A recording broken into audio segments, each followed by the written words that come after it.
Hello. I'm here, it's the Fang Boy. I may or may not have forgot to mute my mic during the starting shortly segment. At least I didn't dox myself. Woo. Okay.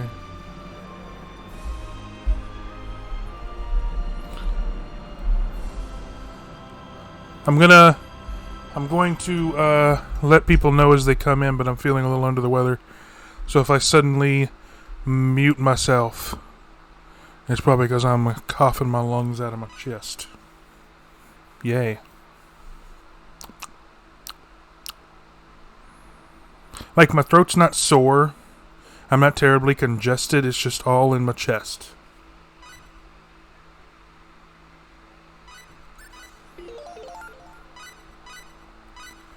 So for posterity's sake, for those that come in, as they come in, I did take a few hours, not terribly long, but just a few hours, and I got everyone leveled up. Of course, Fate and Cliff being the mainstays got a crap ton of experience. But everyone else got leveled up to at least level 35, to the point that they were able to roundabout hold their own here on Moonbase. I felt like, that was a good place to stop, because I didn't want to just keep, sit here and just keep grinding and grinding and grinding. And first of all, I didn't want to burn myself out, but second of all, I didn't want to keep unlocking new stuff while I was off stream.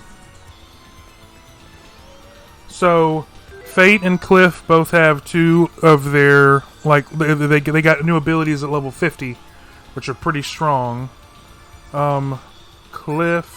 Fate got Dimension Door, which is a really powerful ability. If I remember correctly, it has a really strong damage over time effect around Fate himself, and then he teleports to his target and then does a damage slash, which is pretty awesome. And then Cliff got... Hey, Dusk! Cliff got Acrobat Lotus, which it's a couple of quick strikes, and then he leaps up into the air, and then does a what's it called? I forget what it's called, but it's I don't even know if I'm right, but if I remember correctly, it's a downward. It's some kind of downward kick that has this big flashy area of attack thing that looks really badass. But I got everybody else up to level 35. And after today's stream, I may try and see if I can go somewhere, because the enemies here are just kind of bullshit. I'm not gonna lie, it's kind of bullshit. Oh, don't worry, I've only just now started. I had to help Mama Fang get the groceries in, so I think we are. I also found out that the items that they sell here are better than blueberries and blackberries. They are the physical enhancer and the mental enhancer. So they do 50% HP and MP regen instead of just 30%. Well, well, it is sweet of me, but also I just feel like it was the right thing to do because she already had a lot of trouble just going and getting the groceries, and then it would have been a lot for her to carry in. So I was just trying to be a good pup.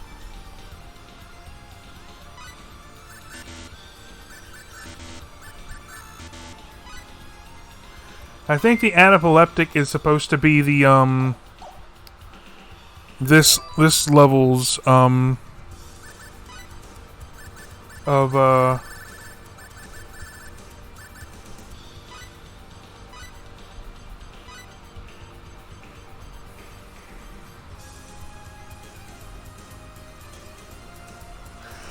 okay, I kind of wish I had known that before.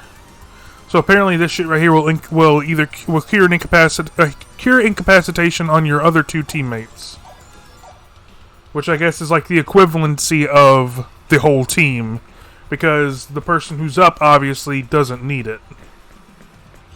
Okay, well, that would have made leveling a little easier. Yay.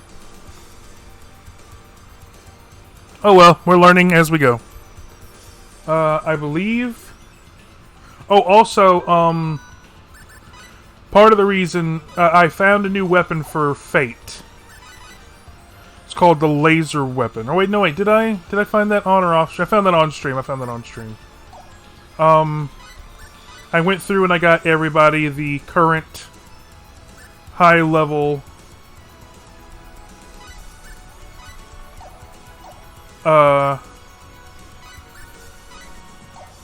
weapon and armor for the for the current area. I did, right? Clown shoes, carbonite armor. I need to give her something. Oh yeah, I had her using the I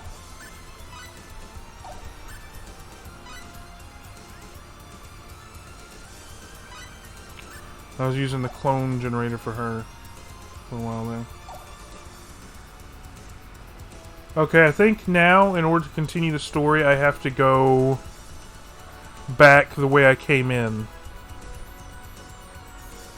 Because last time we found out that Fate's parents made not only him and Maria tools against four-dimensional beings from another dimension that created this reality, and once Fate's parents discovered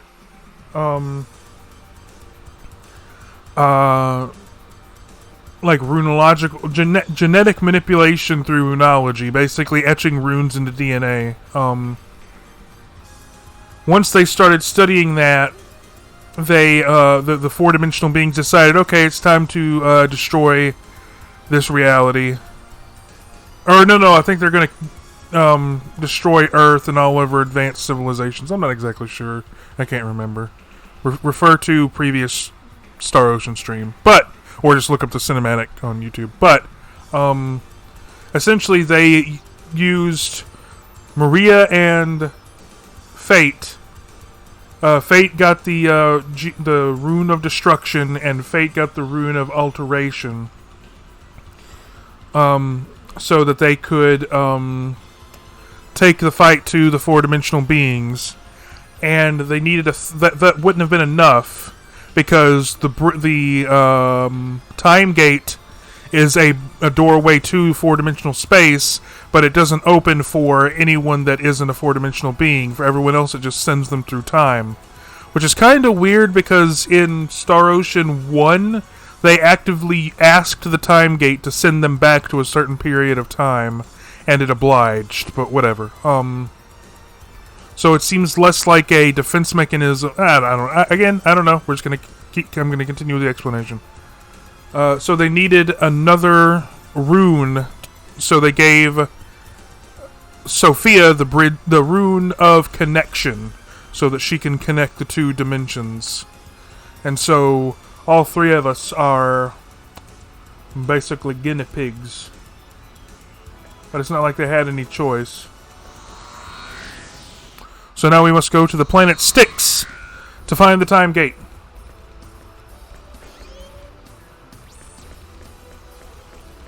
And Pepita is with us now. Yay!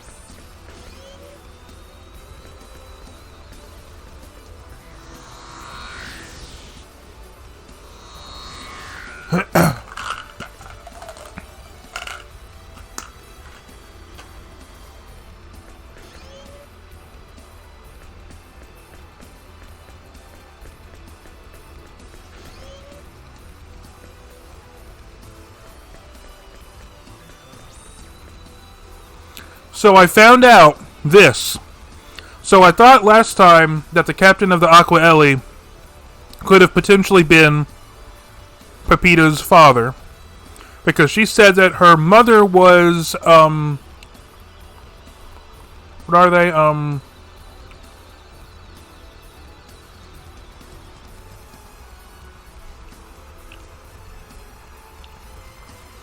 She's what?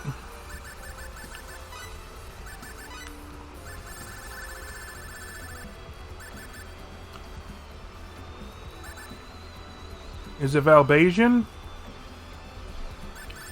No.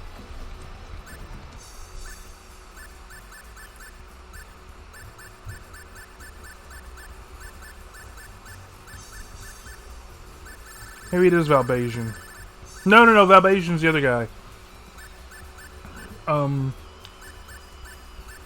What are they?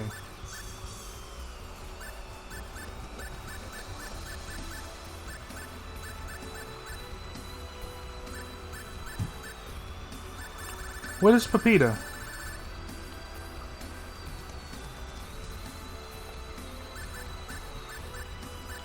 I'll just look it up real quick. It's gonna bother me if I don't know it.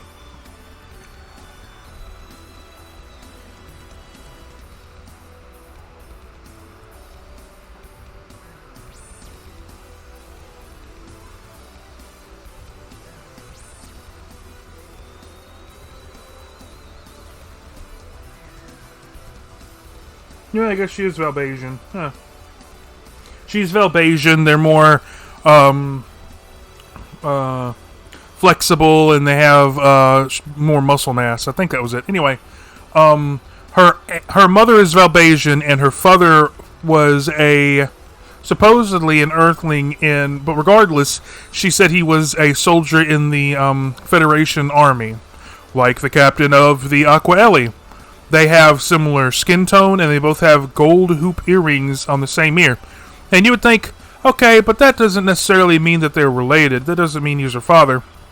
And you'd be right. But I feel like usually in Japanese RPGs, they will put stuff in like that as like when they don't want to just say, this person is related to this person. But when you put all of that together with the fact that in his room he has books on circus troops, and Pepita's mother would have been in the circus because her sister, or uncle, whatever, doesn't matter. They like the people she calls her mom and dad are her aunt and uncle. I'm not sure which of them is related to her by blood, but he would have fallen in love with this woman from the circus and fallen in love with the circus through it. And so it's like he's got books on the circus. So I'm about 99% certain that and most people that learn that fact and are, considering the option are pretty dang sure that the captain of the Aqua Ellie is Pepita's father. But I don't think that Pepita ever saw her father. And I don't think that he ever saw his daughter, so neither of them would know that they're father and daughter. Now how the hell do I get up to the captain, the bridge? Take me to the bridge!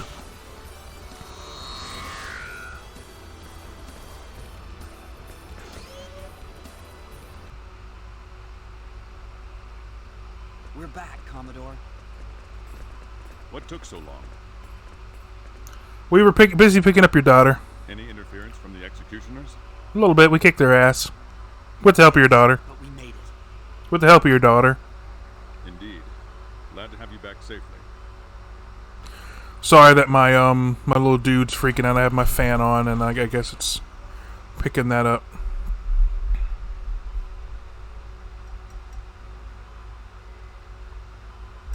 It's actually kind of bothering me. I'm gonna.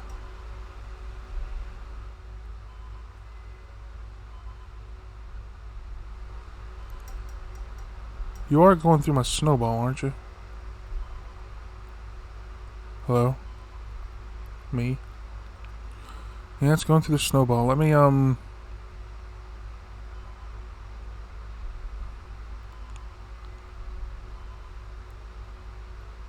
There we go. Bop. Bop. Yeah, I like that. Here we go. Just moved the sensitivity up. But how are you doing today, Dusk? But first things first, did you find out anything? We found out that Pepita's your daughter. We did. Pepita's your daughter. There was a secret file concealed in my father's database. Your daughter helped us get there. Is that so? Yep. Just ask your daughter. My name and genetic profile were the keywords. I see. That explains why we could not find anything. I feel like any of the experimental children would have worked, but yeah, we used Maria. What was in the file? The identity of these mysterious creatures that are attacking the galaxy and the Earth. Go on. They're the emissaries of the Creator. So you're saying it is the Creator? Nonsense. I don't blame you for being skeptical, but that's what my father believed. I suppose, after seeing what they look like, and their capabilities, I would believe that too. What they look like?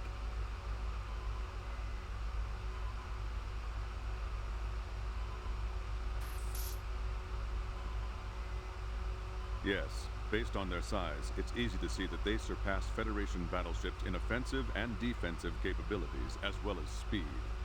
It's no wonder. Plus design. Gods. We have little chance against them. Nice. Commodore, Sounds we need tasty. to travel to the planet Styx, where we can enter a realm known as 4D space, where the Creator resides. According to my father, it's a different dimension than ours, so time won't progress at the same rate as it does here. In fact, the concept of time itself will not apply in 4D space. We're hoping that once we're there, we'll find some way to defeat the Creator and save us all. But isn't there a possibility that by defeating the Creator, you will also destroy his creation and all of us with it? I don't think that'll be a problem. In fact, I believe defeating the Creator will free us from his hand and enable us to live in absolute freedom. That's right. And my father gave us the power to do just that. I'm good. I see. Little coffee in the chest, Then we'll set course for the planet Styx. but I'll be alright. I fear the trip won't be easy. Are things that bad? Yes, the enemy has already reached our final line of defense. It is only a matter of time until they breach it. Oh no! Then they can't afford to lose the Aquaeli, the Federation's most advanced ship. We'll go on the Diplo and... Impossible. The Diplo would never make it through enemy territory and reach the planet. Even the Aquaeli alone is no match for such a foe. I can't allow you to risk your lives when there is no hope of success. Like, look, they have almost the exact same skin tone. Plus the earring, which I feel like wouldn't be part of Federation regulations. I don't know, maybe. Commodore? The executioners are moving against our final line of defense.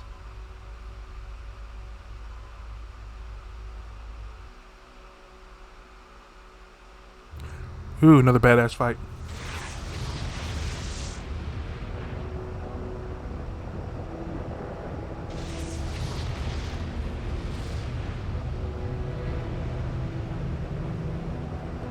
Yeah, they're not moving against anything, they're erasing it.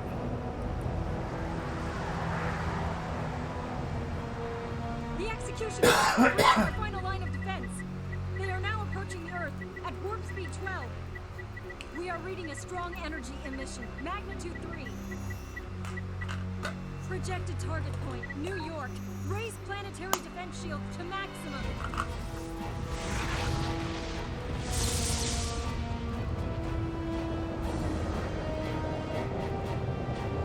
Sector 1, 2, and 8 systems are down. Shields down to 35% efficiency! Get those systems up now. We're trying. Datacore, what are you doing? Damn it! Such destruction from a single shot?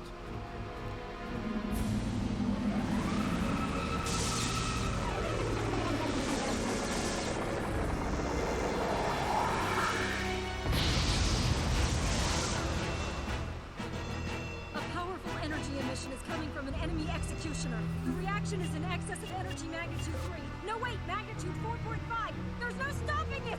Is this the will of the Creator? Are our sins so unforgivable?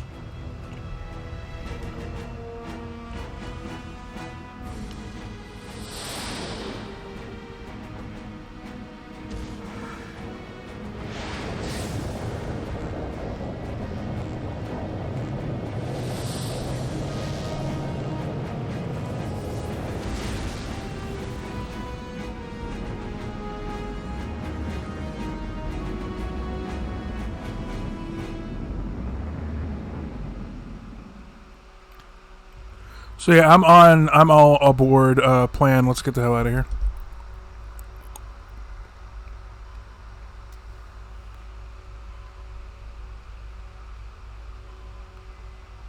Calculate a course for evading their attack. Once we are out of the combat zone, proceed to Styx at max warp. Yes, sir. We need to be doing this like 5 minutes ago. Course calculated. 112654.774. Don't read the shit out. Go. Good. Get us out of the combat zone. Top speed. Yes, sir. Congratulations, you read numbers. No enemies detected in the present area. Right. Looks like we've escaped them for now.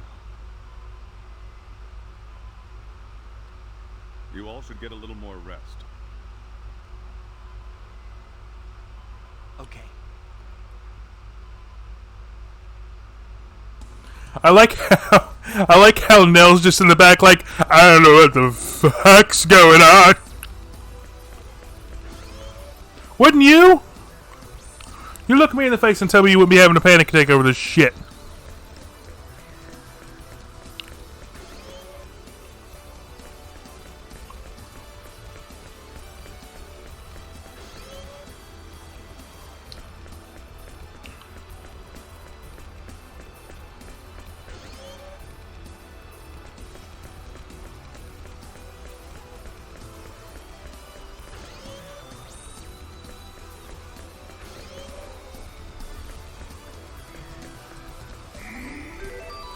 I'm gonna say, but I'm gonna go talk to everybody.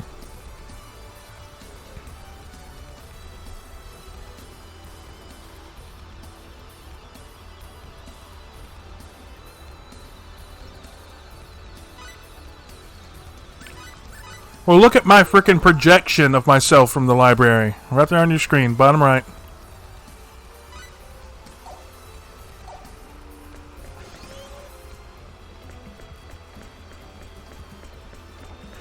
Look that wolf man in the face. I still can't believe they defeated the Pan-Galactic Federation so easily, though.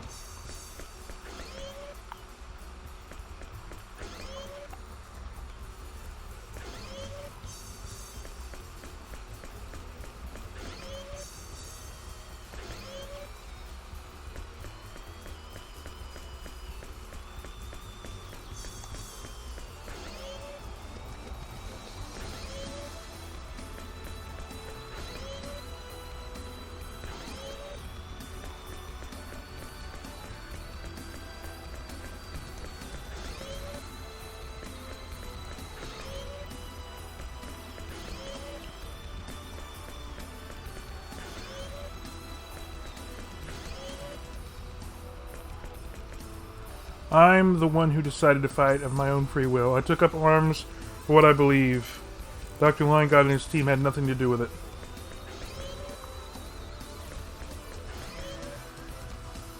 Pepita!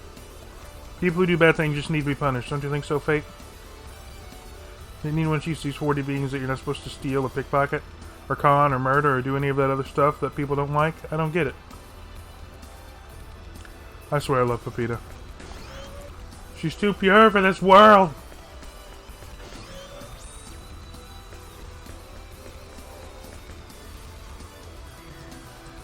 What do you want to check, Sophia? Well, Fate.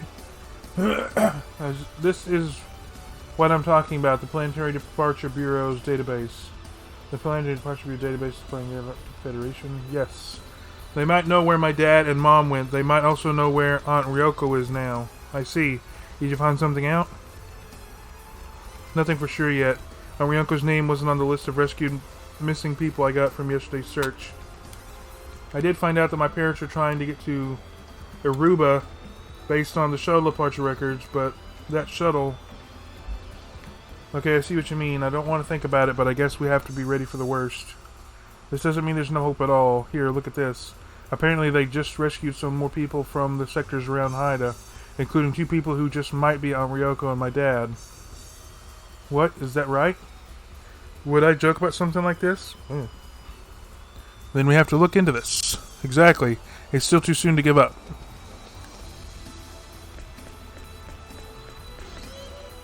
Aruba, Jamaica.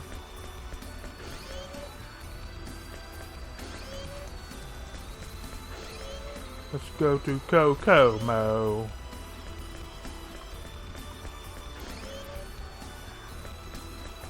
How is that 4D space different from the Demonium? I don't really understand all of the different worlds.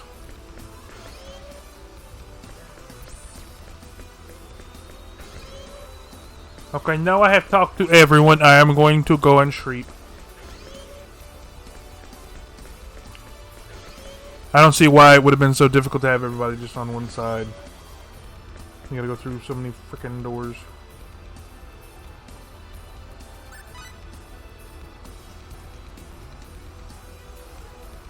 Probably should have gone and checked to see if I could talk to the captain. Oh well.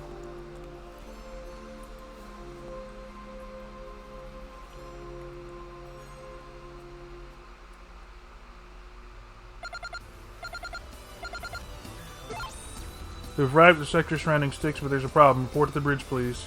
A problem?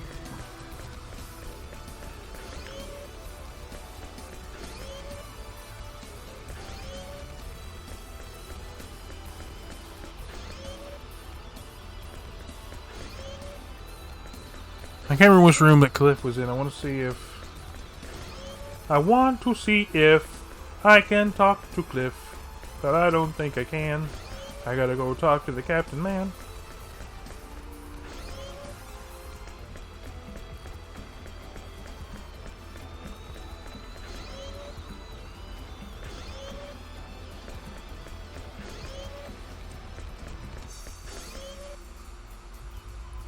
Bridge.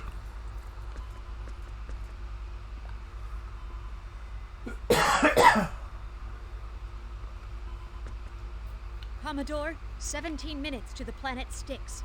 We're picking up a strong energy reaction nearby. The executioners. I'm afraid so, sir.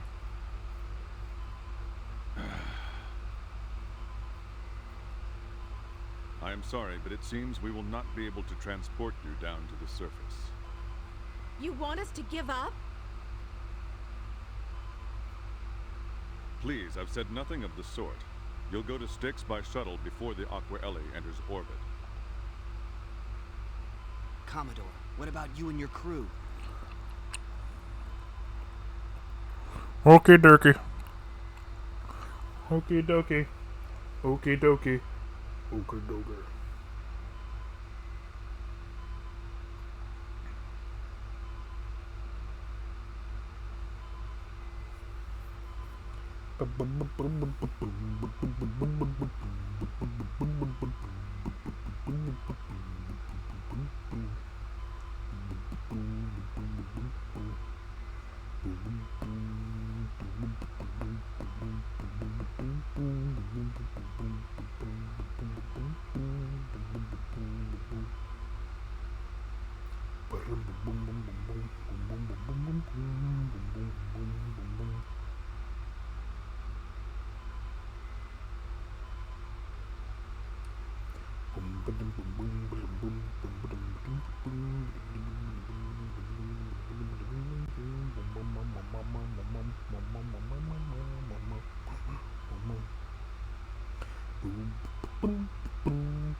Nothing.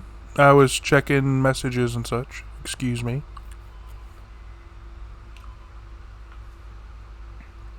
I may or may not have also been killing time until someone got back and wasn't paying attention. Get off my case.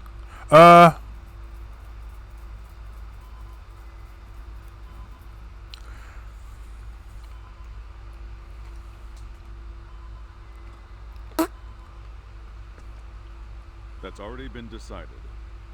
We will use the Aqua Ellie to lure the executioners away from You can't. That'd be suicide. Unfortunately, there is no other way. I apologize, we are unable to take you all the way.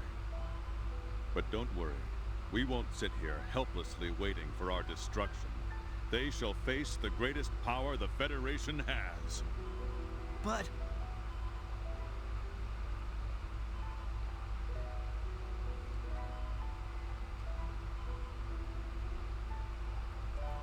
Polygons. Do I have a drink in here? I do. The old man's right. There's no other way.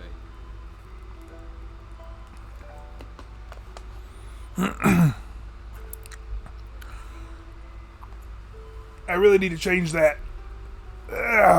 I in drink time to a 1 so that it matches phonetically.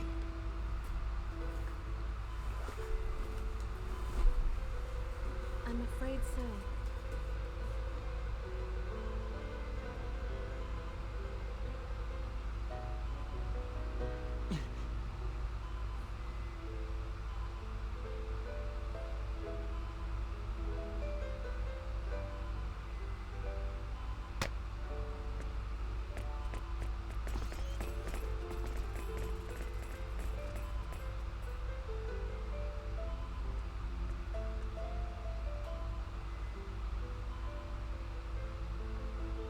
I'm counting on you. You must survive.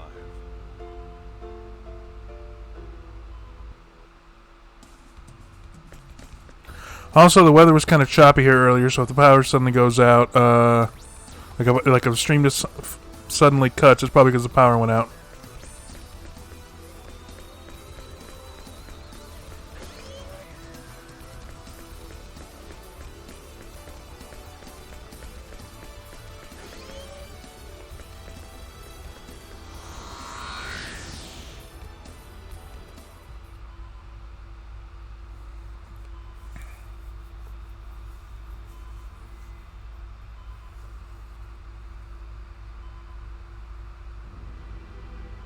Attention all crew members. The fate of the galaxy rests on the impending battle. Let us prove here and now that the Aqua Ellie's crew is the best in the Federation. This creator has sentenced us all to annihilation. Let us all stand together against him and live! I don't know about that last part, Chief. It wasn't a tornado. It was barely a thunderstorm. Lightning struck like 5 times and it's calmed down now, so... We can take them, sir. Let's mess them up good, sir. Onward, my faithful comrades!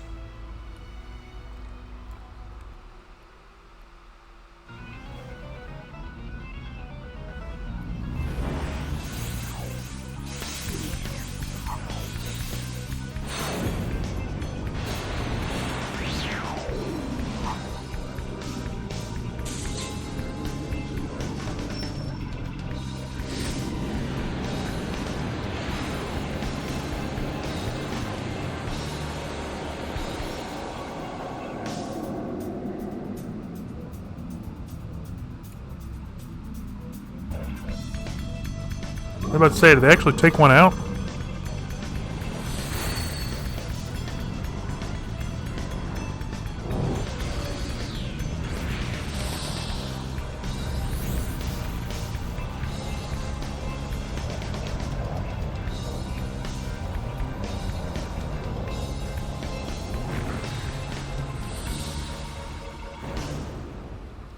Yeah, unfortunately, the Aqua Ellie never stood a chance. Fighting against beings that can literally warp reality.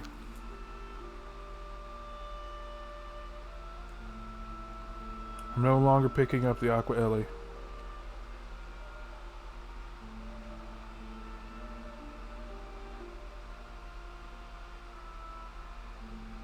We've got a job to do before we mourn anyone. I'll take us down to a point 1 kilometer away from the time gate. Here we go.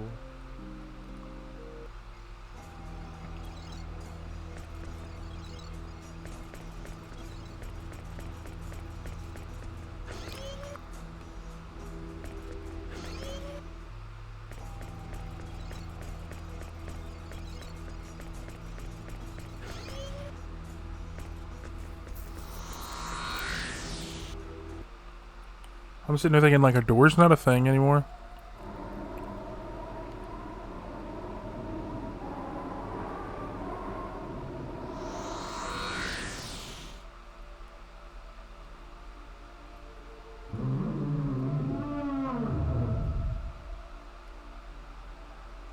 They're everywhere, as I expected. Everyone ready? Let's hurry to the time gate. Yeah! Let's go. Leave it to me. I'm with you. Right behind you!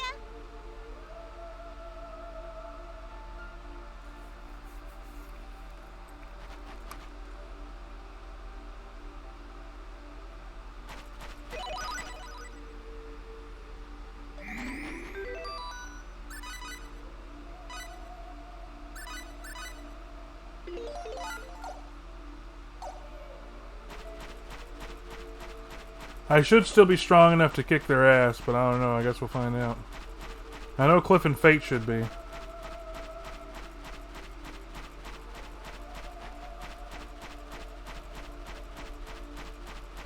No, yeah, it is interesting that we're going back to one of the planets from the very first game. Wow. Fucker just appeared out of nowhere.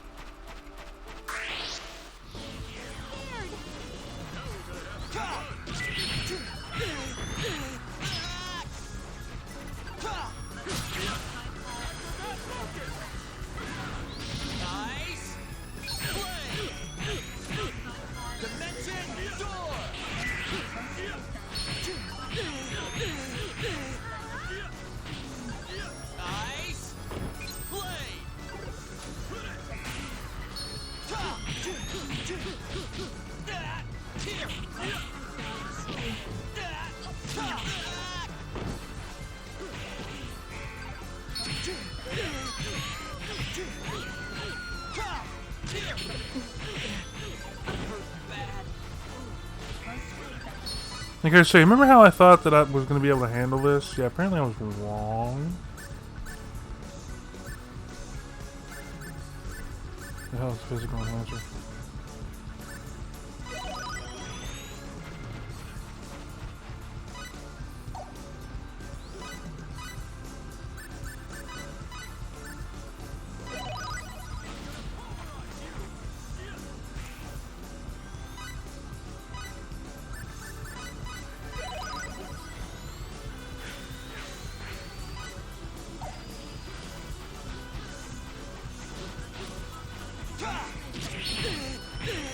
See, I don't like that I can't stun them.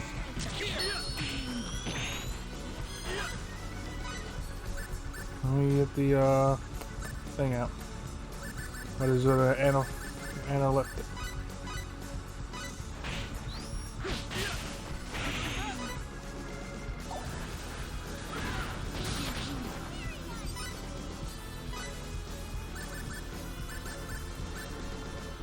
Mental.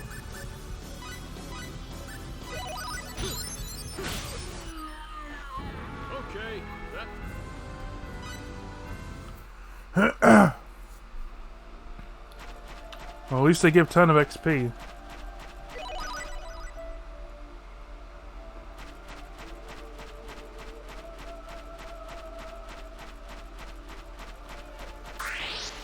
I'll give it my best shot. Come to me, Ice Blade!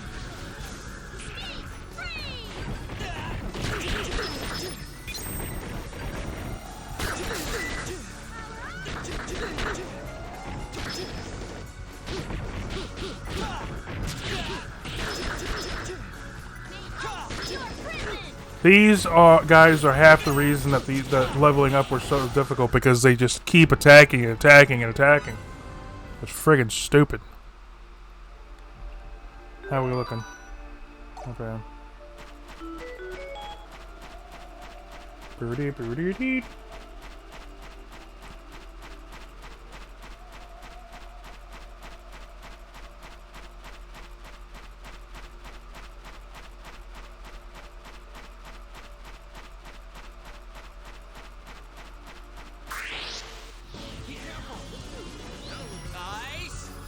Blade!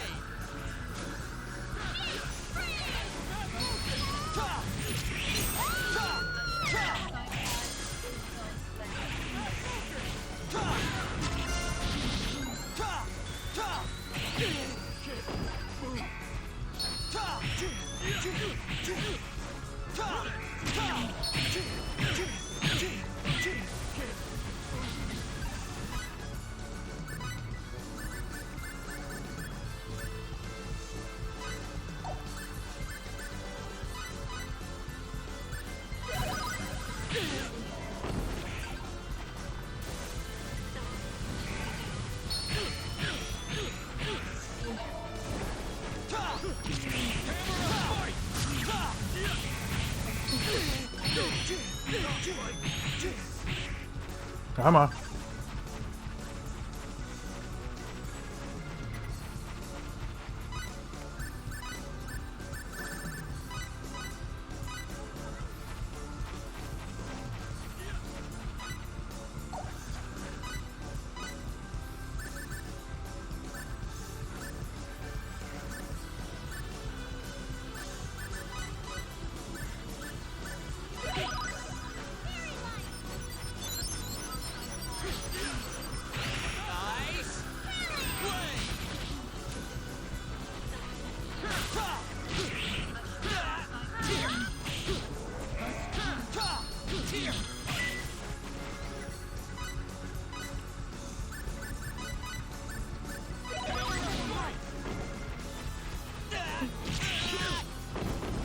Ow.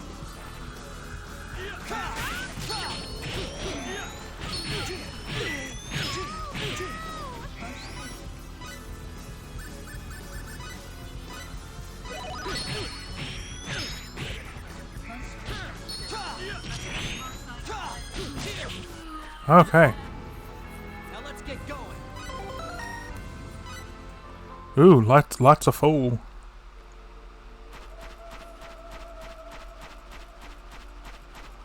Go back to this thing and heal up. At least it's not like Dark Souls where when you touch a save point it respawns everything.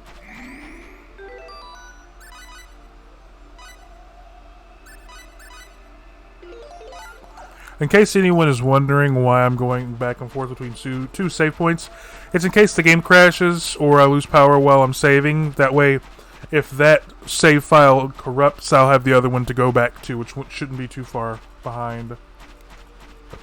And even if it is, at least it's better than not losing all of my progress.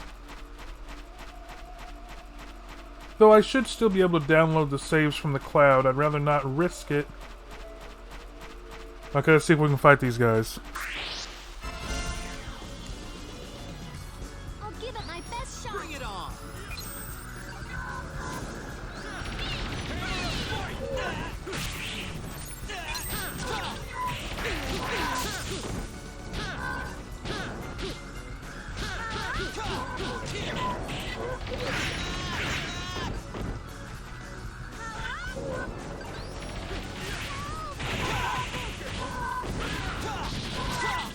Okay. That was fun. And by the way, that was the whatever Lotus I think Cliff did. It looks pretty badass. It doesn't seem to do a whole lot of damage. At least, I mean, okay, so it does a good bit of damage. I'm just saying, like, it doesn't seem like it does a whole fuck ton. Which reminds me, I need to change my skill for Fate. I need to change Dimension Door to short range.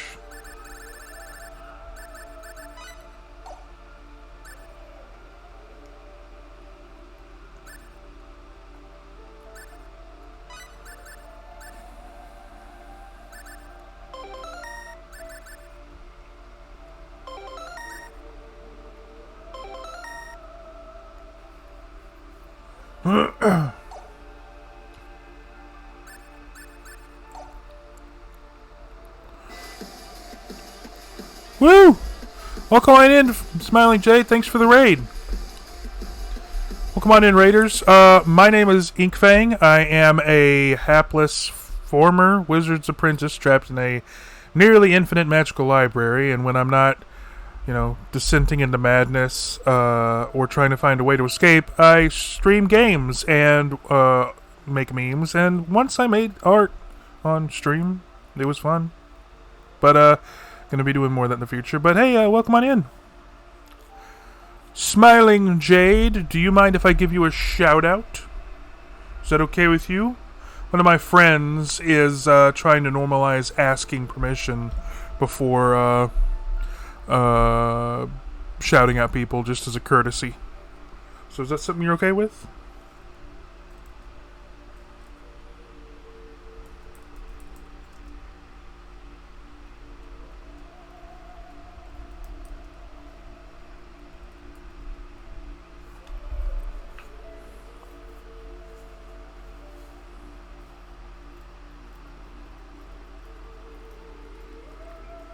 I will give you time to reply.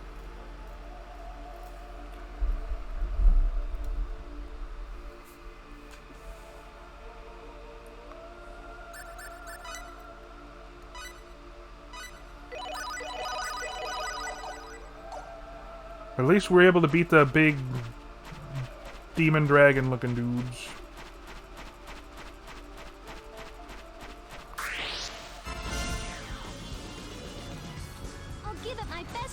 An even match.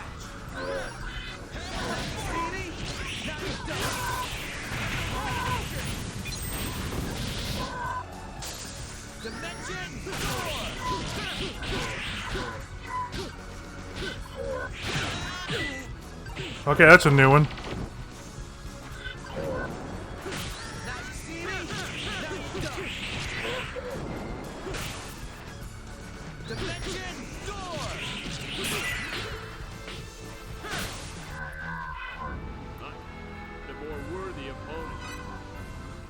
Why is y'all so down like that?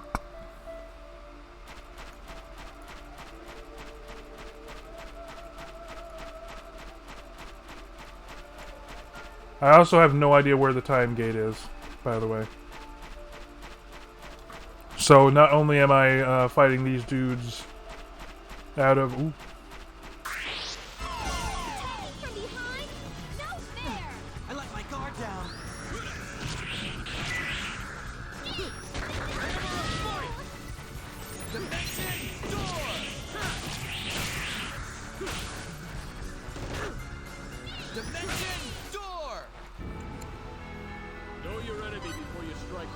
That Dimension Door is actually really strong.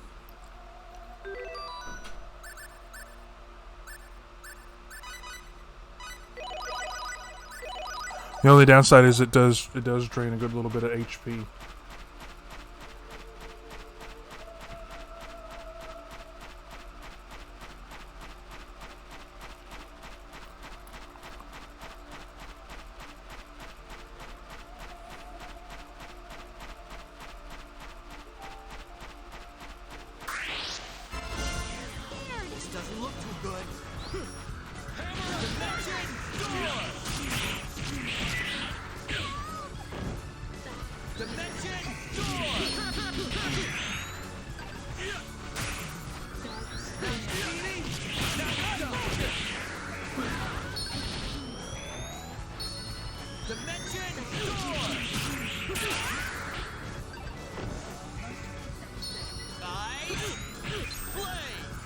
I'm a little too far away.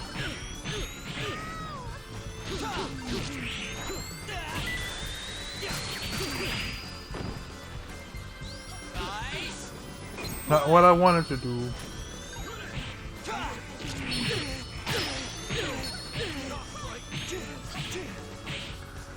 Okay, I need to...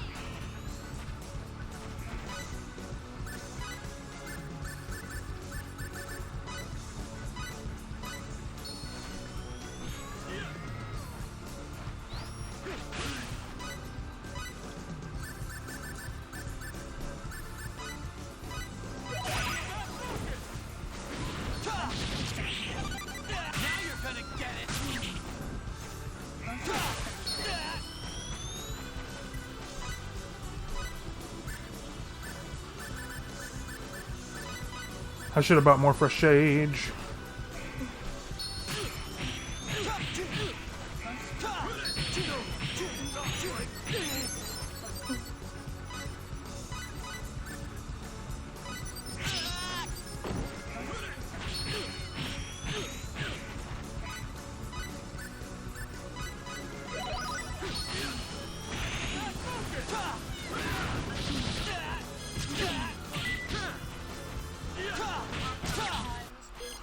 Whack! Woo!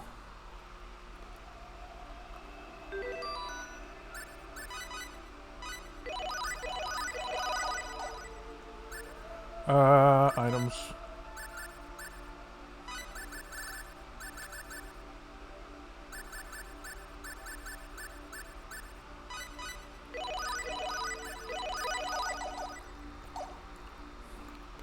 Well, smiling Jade never replied about getting a shout out.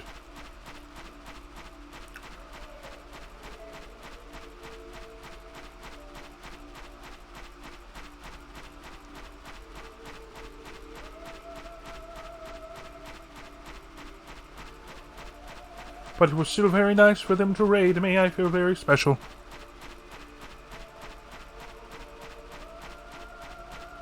I'm honored to be raided.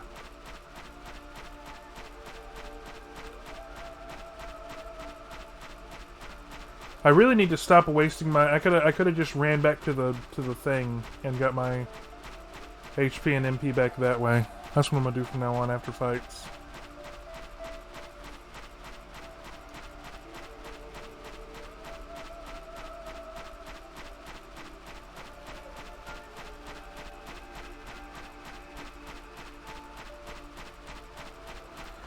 Is this the same music that played in the first game when they went to Styx? I wonder. Ooh, robot. Looks like an even match.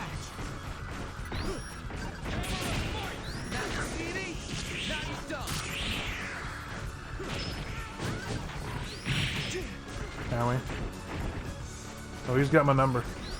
Come to me, Ice Blade.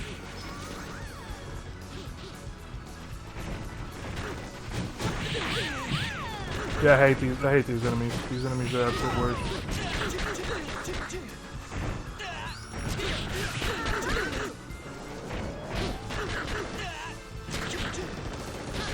They attack too frequently and they knock you on your butt. It's friggin' stupid. That was fun. A blade of shield.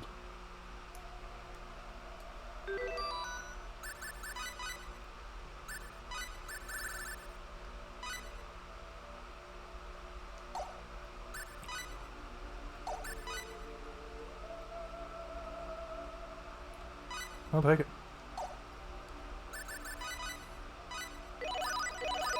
I'll give myself a little healing with symbology, but if I have to do like a whole bunch, or if I need to restore MP as well, I'm gonna run back to the save point. Oh, okay. Real fun. Nice. Play.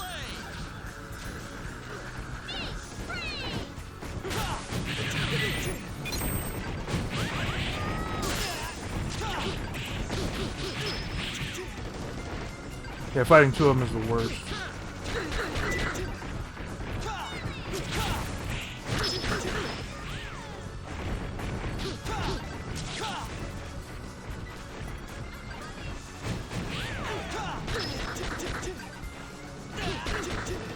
By the time you get up and you're wind up for another attack, it's just ready to shoot you again. It's stupid. See?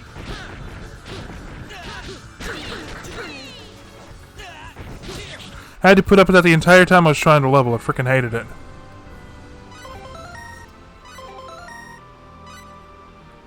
But hey, look, there's a laser weapon. I wonder who else I could equip the laser weapon to. Probably not Cliff. Oh, actually I can. Ooh. Let me go back and save. I need to farm these guys for gear.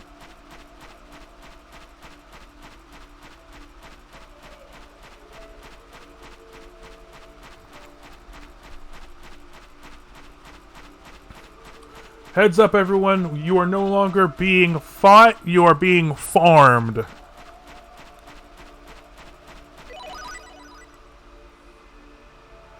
You have been upgraded from enemy combatants to loot sacks. Get in line.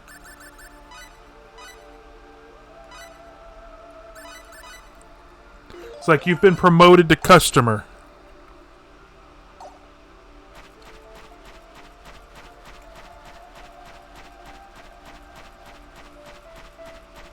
You are no longer a threat, you are a source of income.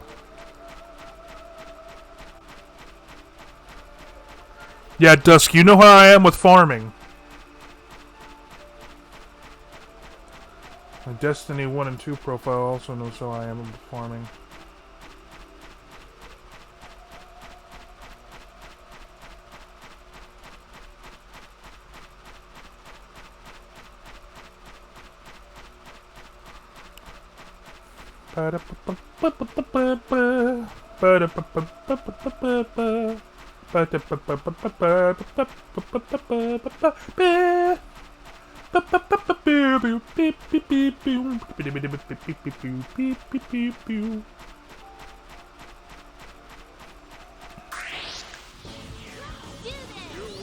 Come to me, Ice Blade. I hate these enemies.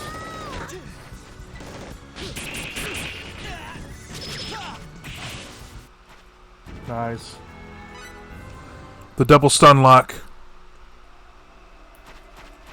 Do some every time.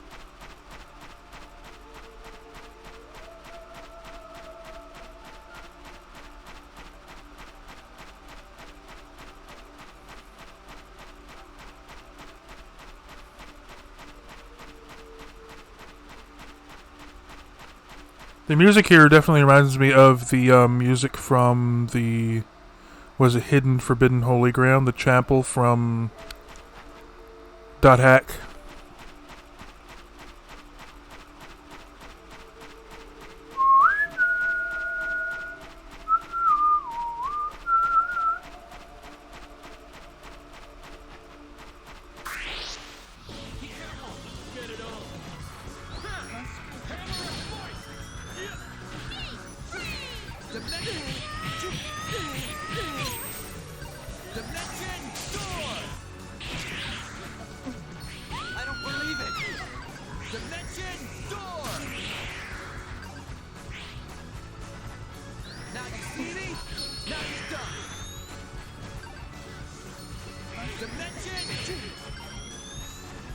Ooh, I can stun lock him out of it. Hello, Pug! Mighty Pugama! Welcome into the stream. How are you doing? I am... at first, I was fighting cosmic beings from beyond the edge of our dimension to try and stop them from destroying reality, but now I'm farming them for loot.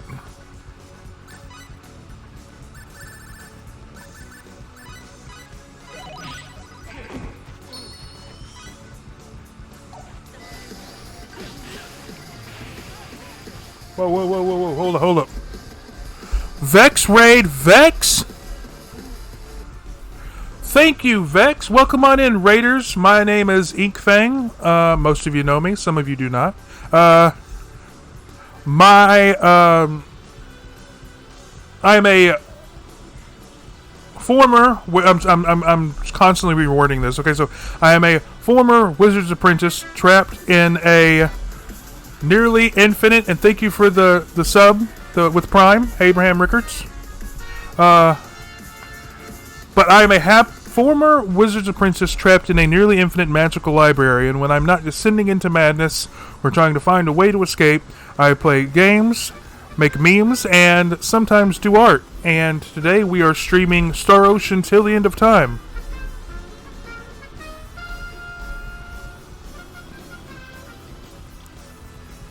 Thank you again, Vex, for the raid. And hey, raiders, if you've been going for a while and you need to, eat, drink, take a nap, check on your pets, please do so. Pets, children, kind of the same thing. Thank you for the bits. And thank you for the follow. I didn't see who followed. Thank you for the follow. I think it was Chadwick. I'm fairly certain it was Chadwick who followed. I need to get my head back in the game, literally. Okay, I'm just gonna wait and let him pass out. You'll pay for that. So now I can use this. Dimension door. Dimension door.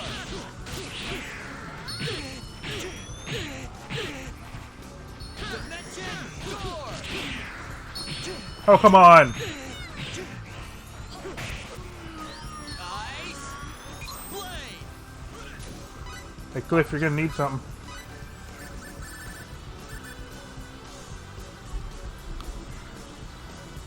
Thank you for giving Vex a shout out. And hey, look, Oon is in.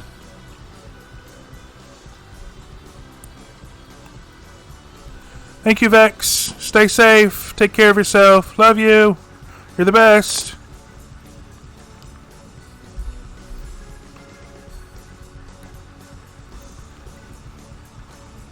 Cliff needs mental.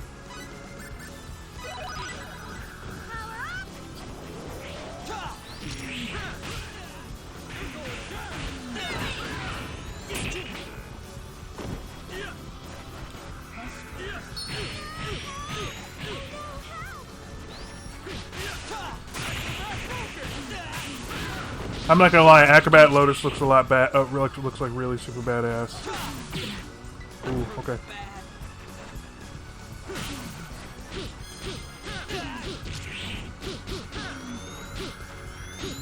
I was about to say, I don't know what happens when Divine Wave goes off. How is everyone doing today? Sorry for kind of clamming up. These fights are really tough. Okay, I need to journey my way back to the Healy Circle at the save point. So for a refresher for those who have been watching along so far, or for those that are just now coming in, we are on the planet Styx. Our main character here, Fate Lion God, I know, main MC character name, main MC. Anyway, his father was studying genetic, science, specifically in relation to symbology. Symbology being the study of symbols that can affect the physical world. Like, whenever our characters use magic, that's symbology. Hello, Yojo. So, when his father discovered the key to genetic symbological research, the 4D being known as the Creator sensed this and decided, okay, so it's time to erase all sentient life in this reality and start over. So we decided that wasn't... Well, Fate's father decided that wasn't good. So he created 2 children with symbological powers. Fate here, his son, has the power of the Rune of Destruction. Maria, here in the team setup, Maria here has the Rune of Alteration. which allows, well, destruction, self-explanatory. Alteration can change any number of things of, pretty much, yes, Pugama, science magic. But Maria can alter the molecular structure of objects. She can make things impervious to damage, or she can make attacks nth times stronger than they would be. But both she and Fate have she has more control over her powers because she's had more time to practice with it. But Fate doesn't. Though he is strong enough to basically erase starships from existence with his mind, but he only did it once and passed out and forgot what he did. And then Sophia was the third child because they needed someone who could bridge the gap between this reality and 4D space. So we are in the middle of a purge. The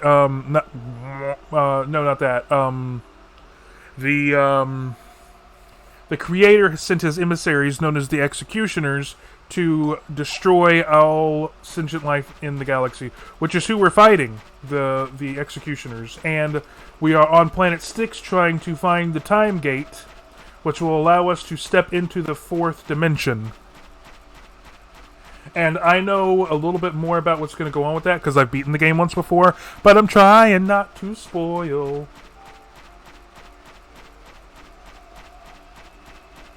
So for the moment, we're just kind of exploring, trying to find the Time Gate and fighting enemies. Ooh. What's that?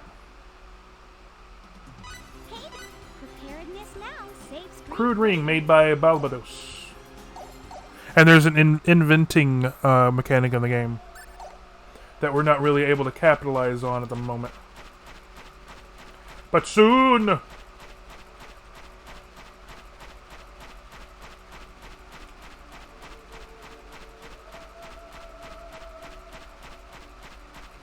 I don't know. Ooh.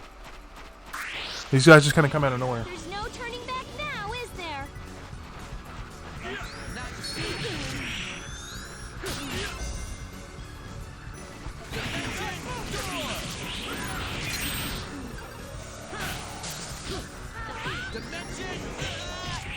Ow.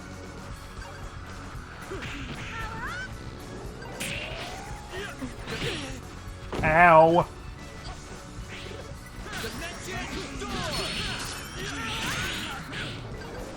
You guys are kind of mean.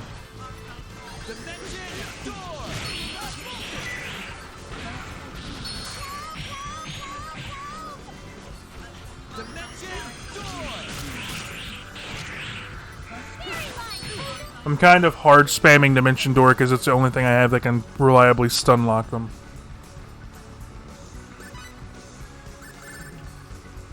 Physical enhancer for Sophia.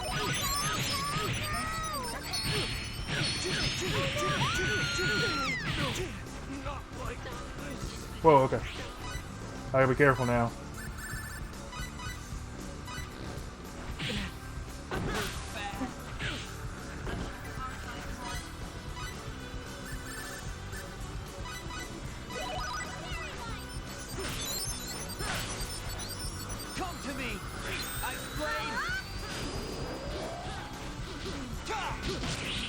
There we go.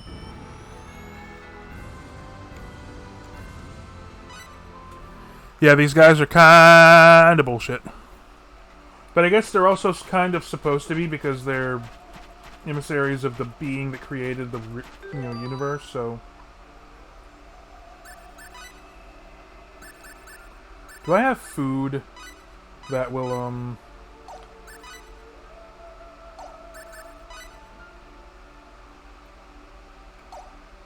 I should have been buying barbecue pork ramen. I should have been buying all this stuff. Jeez.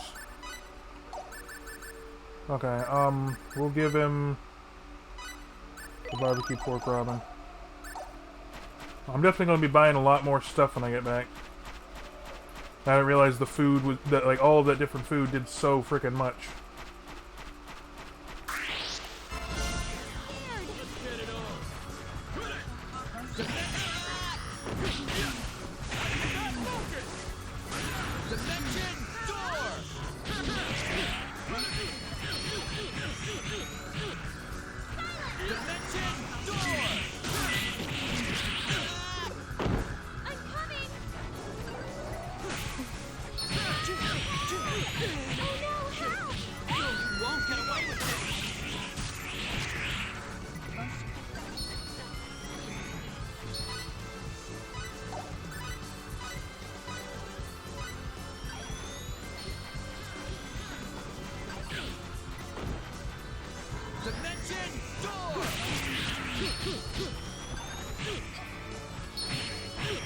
Now you're gonna get it.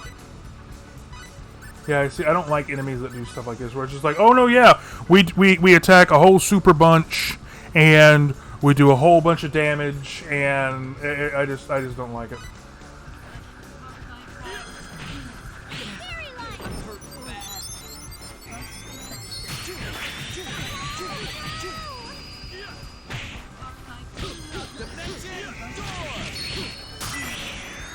Okay, at least one of them's dead. Jeez.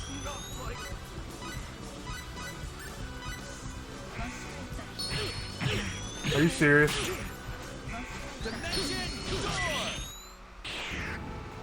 Now let's get going.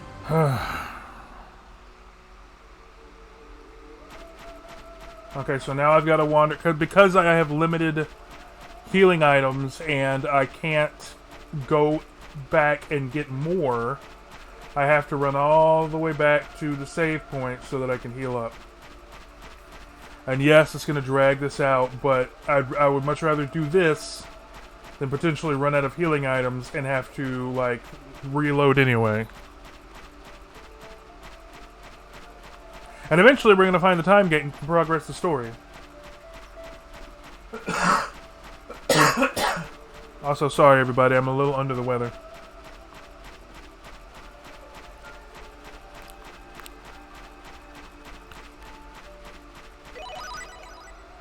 I refuse, Dusk. I love you to bits, but I refuse.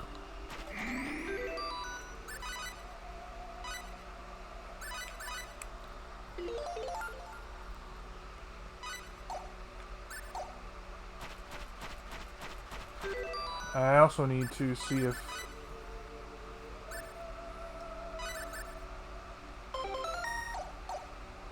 a little bit of pointage for her.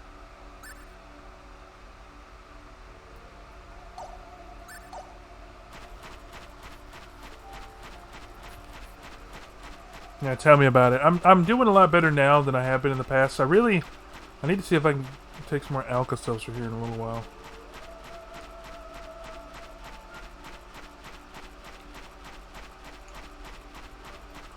Now you see, I could make the map bigger so that I could see more of it, but apparently bringing up maximizing the map, it may even just be maximizing the map and then walking. But regardless, has led to game crashes, so I'm not willing to risk it. Oh, I hate you!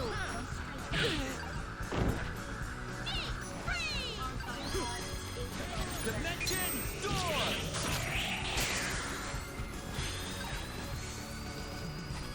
Dimension door.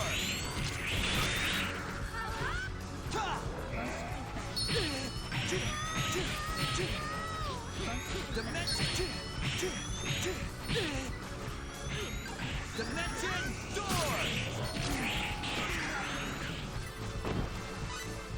And see, a big part of the problem in this game is that frickin' your attacks take either HP or MP to use. So while the enemy's kicking my ass, I'm also kicking my own ass.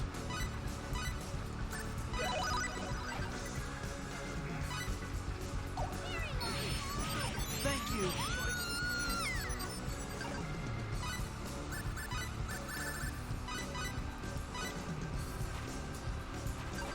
Dimension door.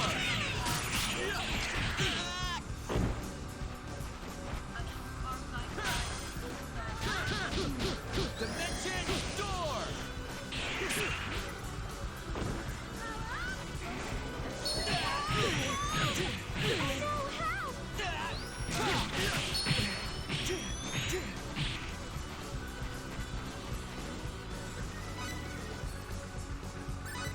I also love how I know the symbology for healing, but I won't let me use it in combat for some reason.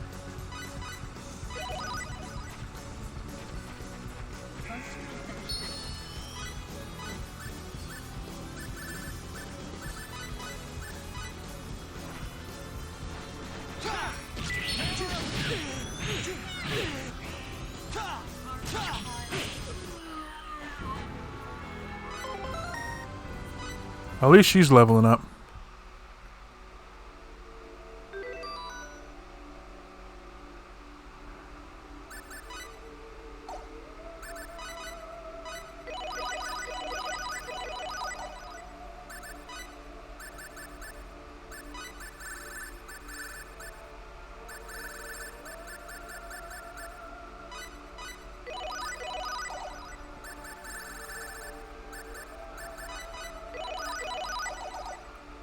I need to hurry up and find the time gate. Otherwise, I'm gonna be screwed.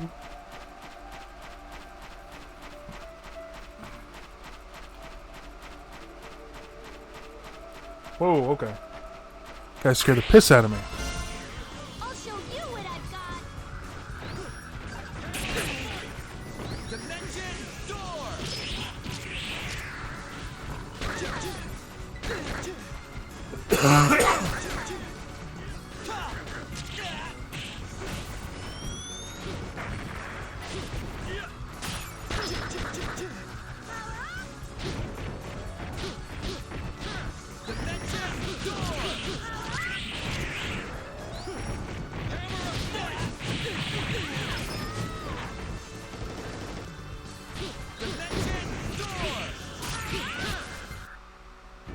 Too late for regrets. Bum ba ba ba ba ba boo. Okay, we stretch.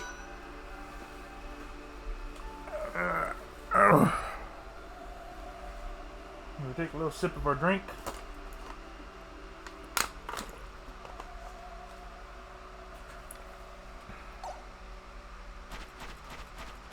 I'm hoping the time gate's up this way. Nope. Up this way? Nope, another dead end. Where the hell is this thing?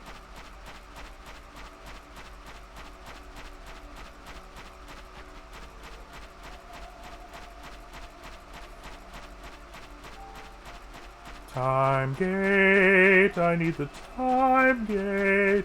Where is the time gate? This is bullshit.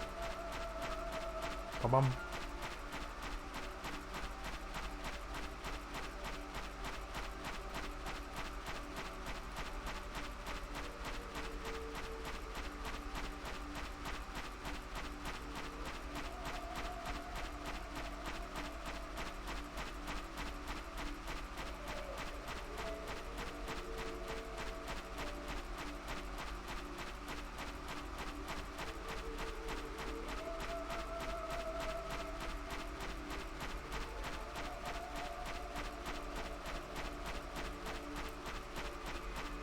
Not sure if I'm moving forward or backward. Just water.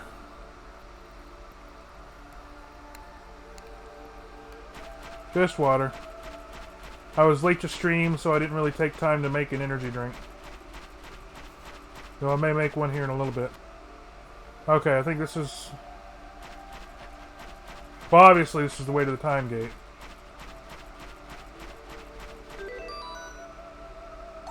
I just hope I find it soon.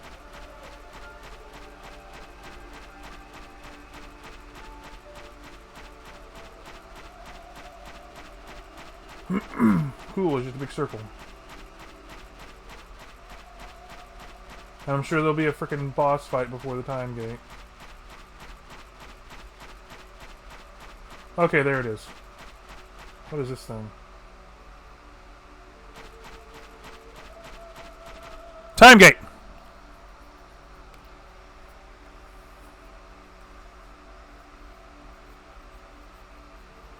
So this is the time gate. The gene of connection. Sophia, Dr. Leingod said you have the genetic power to create a path through the time gate and into 4D space. Yeah, but I have no idea what I'm supposed to do. You stay safe, okay, Un? Enjoy your sleep. Get some good winks. Well, that's understandable. I'm sorry. Don't say that. There's nothing to apologize for. But I'm letting you all down. Don't worry about it. If you say so.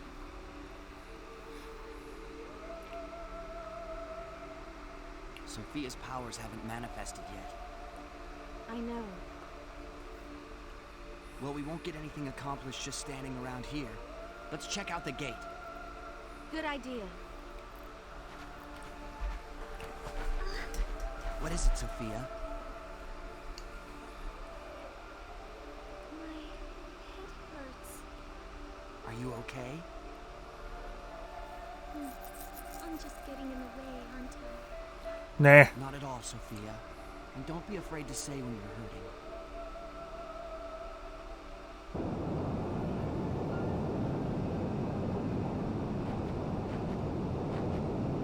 It moves?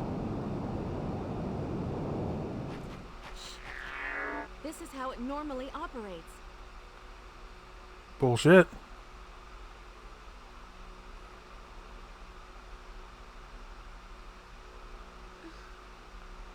What is it? My hand.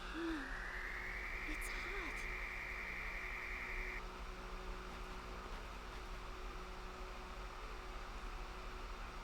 What's happening? I don't understand. Sophia!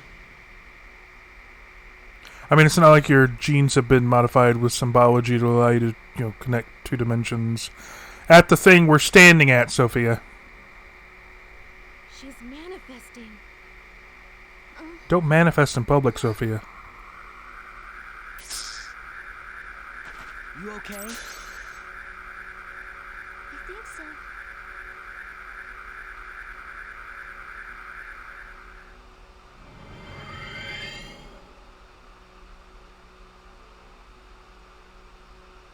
Whoa. What was that? The time gate.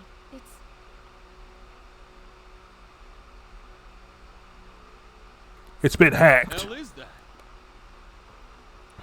Very strange. No one pay attention in this game. That's 4D space. It might be.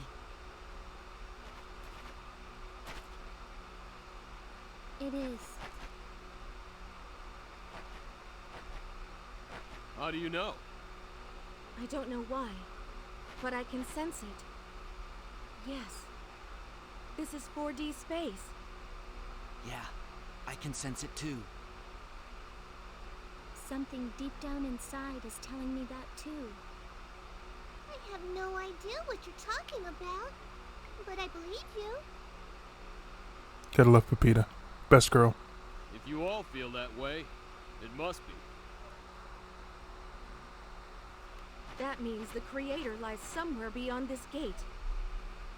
Say, can we even exist in 4D space? Yeah, it's a completely different dimension. There's no way we can know for sure. Still, I don't think Dr. Lineguard would have overlooked this. Right, but we can't know for sure, can we? Okay, who has the gene of symbol? Gene? Whatever. Who has the gene of alteration? It's like your whole thing is changing molecular structure. I wonder. People don't pay freaking attention in this game. There's no use thinking about it. Let's just dive right in. Well, there you have it. Decisiveness is a virtue. Seriously, I love Pepita. You're right. Let's go, everybody. Let's find and defeat the creator.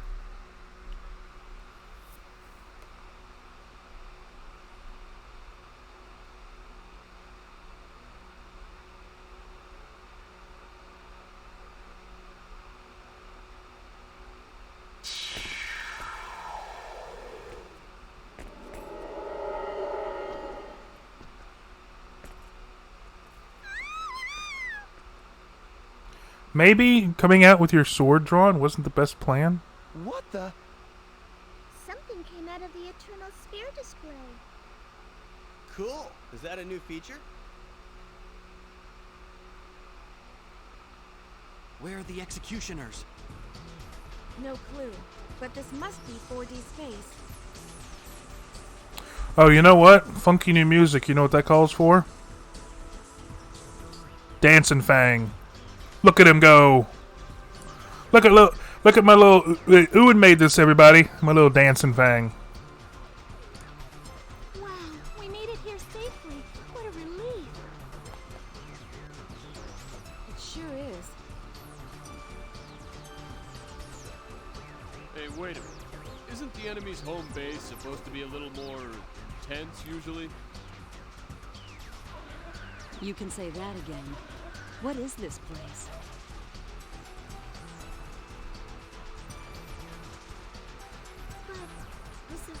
definitely 4D space. No mistake there. Indeed. What the hell's going on here?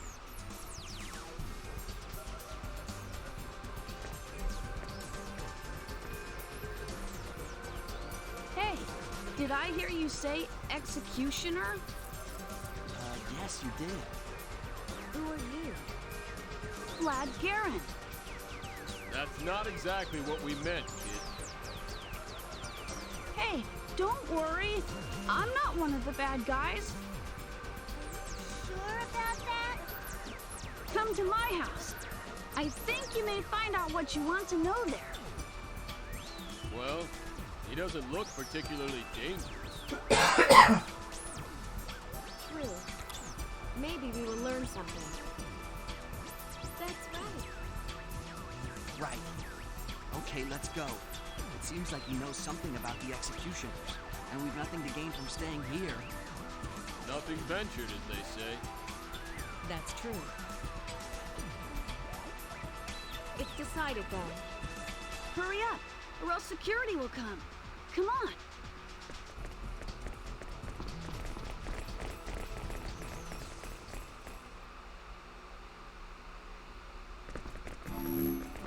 I'm home!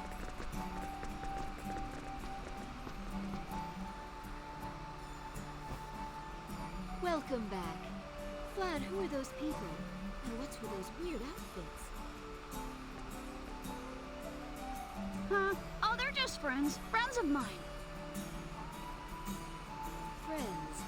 I see. Yeah, just 6 people you've never seen or heard of before. One of them's got a sword.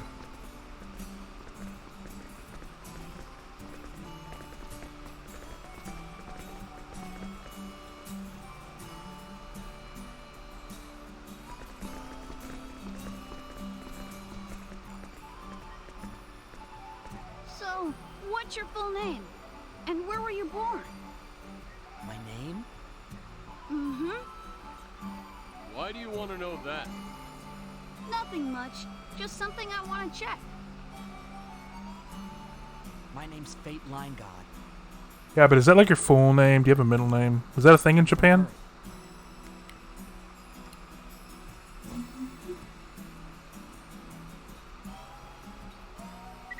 Oh, this is the music they played when we were talking with Robin. Was that his name? Okay. I love this music. There it is. Wow. Okay, so you are who I thought you were. Great. I believe it now. It's just like Blair said. Blair? Hey, kid, share the info, huh? Don't just sit there with your thinking face on. You're not related to those executioners, are you?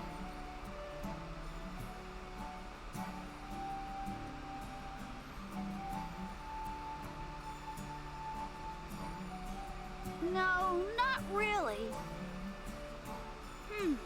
How should I explain this? Get ready for some mind-blowing stuff, You people. guys live in the Eternal Sphere, right? Eternal Sphere? Yeah. Check it out.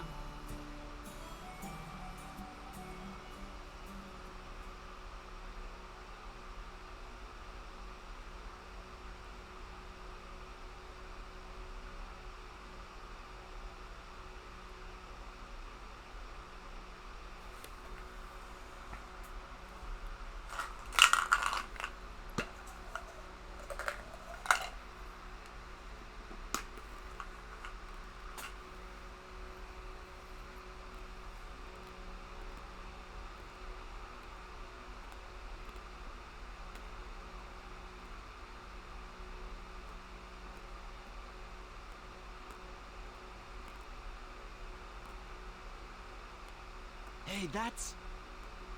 Huh? Why? That's a battle between the Federation and the Executioners. That's right. This is what's happening right now in the Eternal Sphere. Hey, Tangy, I'm doing good. Well, to be fair and honest, I have a little gunk in the chest. But I'm doing better. What's happening? Hey, is this Eternal Sphere thing, anyway? How can we see the fight between the Federation and the Executioners? Relax. I'll explain everything. How are you doing, Tangy? The Eternal Sphere is a universe inside a simulator. Earth is one of the planets inside that universe. A simulator? You can watch the Eternal Sphere and the events happening in the Milky Way on any terminal. And you guys are characters from inside the Eternal Sphere simulator. Hey, what's this kid saying? We're just characters living inside a simulator? That's right. Well, you were until you stepped through the window. Screen, whatever. In other words, we're programs? Well, yeah, if you want to put it that way. So, you're saying that our universe is nothing more than a computer game? So, at the beginning of the game, when Sophia said he couldn't sit around playing games all day, she didn't know what she was talking about, because we were already playing games by existing. Take that, Sophia. No, it's an online reality that everyone shares. Nobody can reset it, so it's not what you'd think of as a game.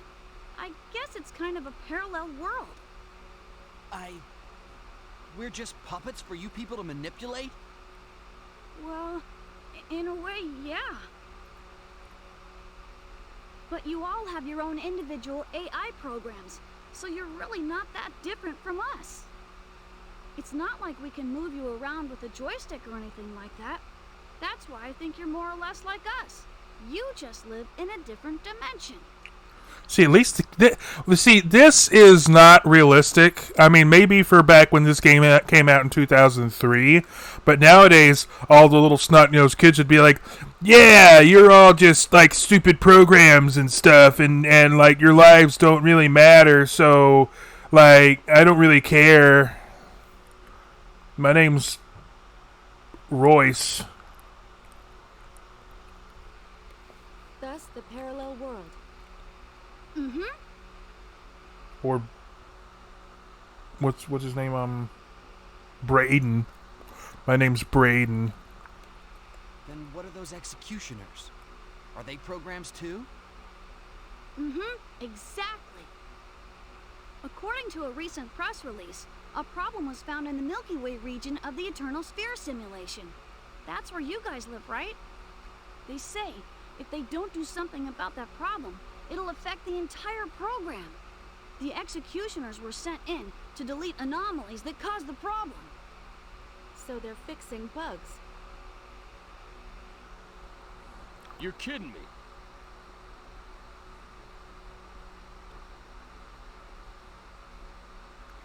Not entirely, no, Fugema. I figured those things weren't gods, but now you're telling me they're programs? But wait, if we're programs, how can we exist here? If what he's saying is true, this should be impossible. Now that I don't understand either. That must be Maria's power. The alteration gene. Yes, that must be it. The power given to me by Professor Lineguard. A program created by a program. It's kinda scary if you think about it. Say, kid, how do you know so much about all this? 'Cause my buddy works for the company that developed the Eternal Sphere. Blair? Her name is Yeah. Blair. She told me all sorts of things. But don't get me wrong, I'm really not one of the bad guys. Then why did you bring us here? Curiosity, mainly. Programmed life forms coming into the real world? Amazing! I mean, who would ever imagine such a thing? Turns to the camera. Now that you put it that way. You guys came here to stop the executioners, right? What do you think your chances are? Think you can do it?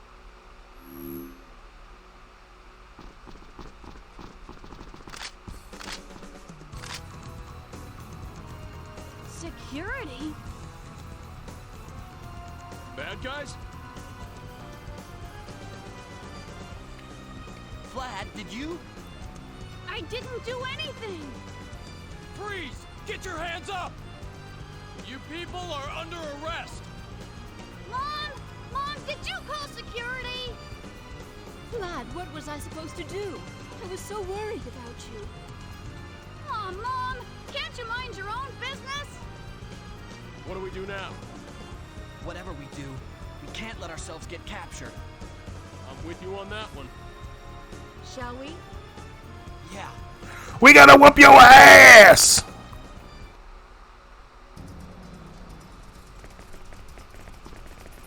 At least we were nice enough to move the fight outside.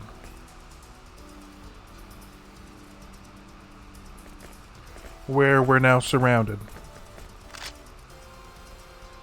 by stormtroopers. Quietly.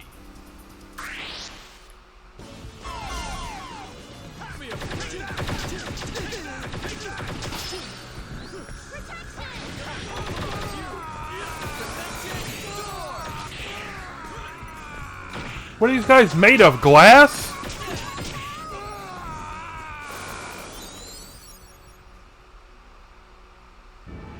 Geez, compared to the dudes in the program, literally made of glass.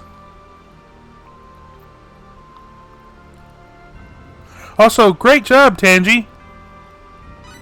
I don't really have emotes. I have like one emote, technically two. I guess I could use some of the stuff Oon made me. Damn you! I won one emote from Wendigo. Miss Wendigo. It's a Pog. That's all of them? That was too easy. That was easy. I assumed everyone in 4D was tough, like the Executioners. I guess the executioners are exceptions. I guess so. The executioners must be specially designed for the Eternal Sphere. I think you're probably right. Here, this is for you! Someone catch it. I think it took a while to get over there. What's this?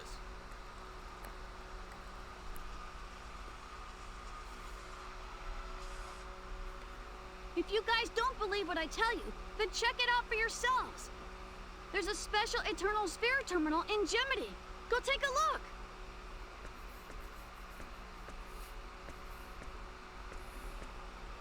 Vlad, stop it this instant. Smart little brat. Let's go to Gemini like Vlad suggested, and figure out what this disc does.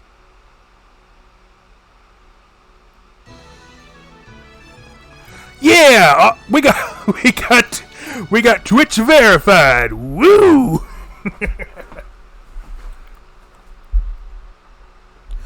I won't turn it down, Tangy, but I will say that I know that, you know, effort and time and stuff goes into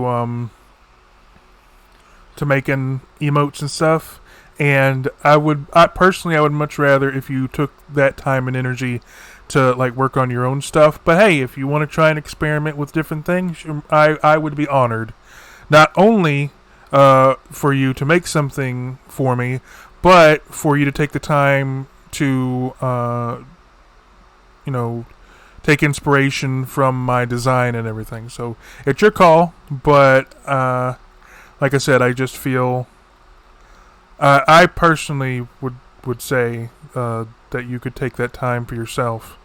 But I do not besmirch gifts, so I appreciate at the very least the thought, but would certainly appreciate the gift.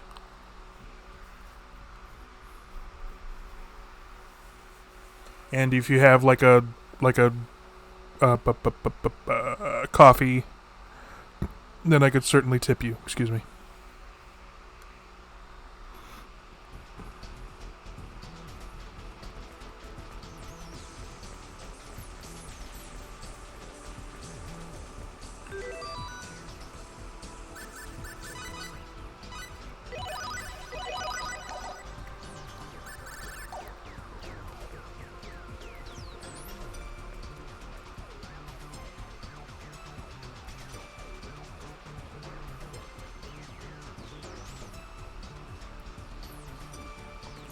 Well, it wasn't dozens of people, it was more like maybe 6.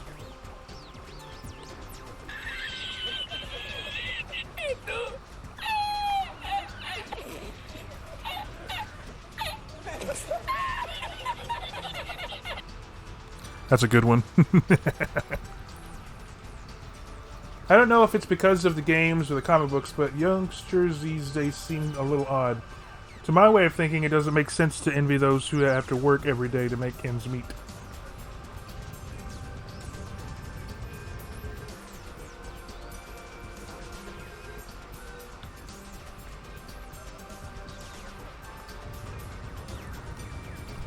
Super future sci-fi tech! My dad works at the famous company Sphere. Isn't that cool? I'm serious.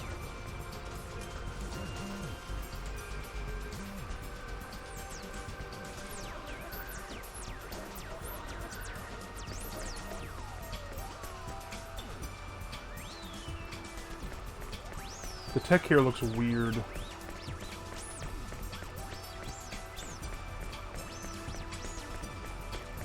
Look at the size of those pills! Jesus!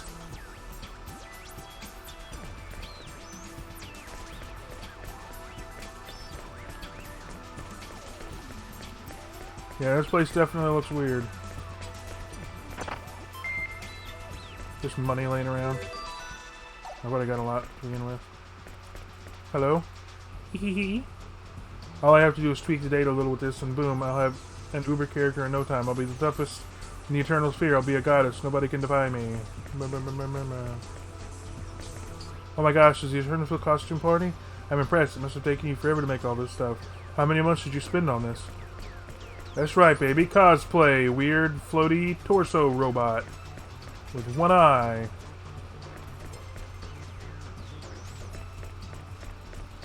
Also, wouldn't our immune systems be completely unmatched to the 4D space, and we would like catch like super pneumonia and die? Or am I thinking too deeply on this, guys?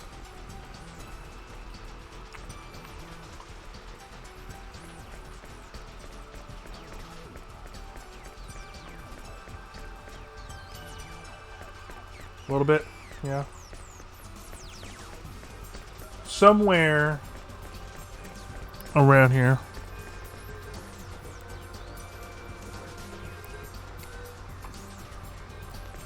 Well, I can definitely appreciate that mentality because I certainly like helping others as well.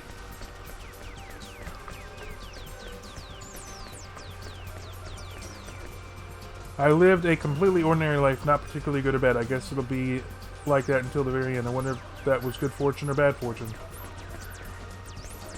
Bit of both. Rat berries.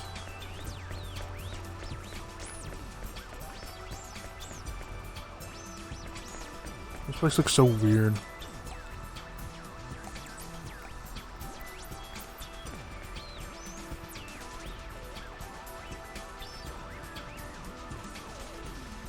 Yeah, that's what I'm talking about. Normally, you're, that's like what happened when, people came from Europe to the Americas. That they, their immune systems weren't designed to fight the bacteria and pathogens that were here. Don't you think it would be nice to actually become a character in a movie or a novel? Sure, you can experience things in games, but it's not like it's real or anything.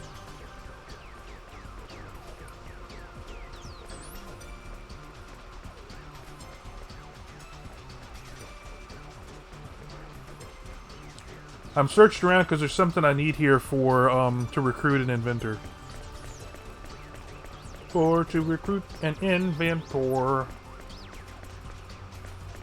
Hey. Is that a real sword you got there? Wow, it's just like in a game. So are you some kind of hero? Wow, that's cool. The hero that can't... Oop, no, yeah, you did move out the way, little girl. More raspberries.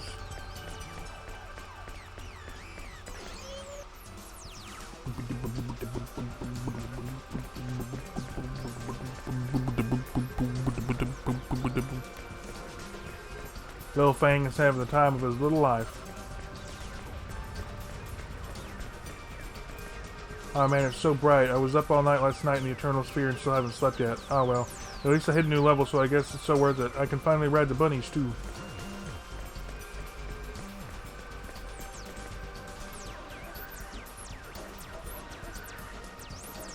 Yeah, nobody looks suspicious here. I think these guys must know how, like, truly, like outstanding we uber-pwned their friends. And so they're like, yeah, nope, no one, nothing strange here. It's like that one episode of Batman the Animated Series where Thug walked into a room, saw Batman, and was like, yeah, there's nothing in here. Like, that's the right call.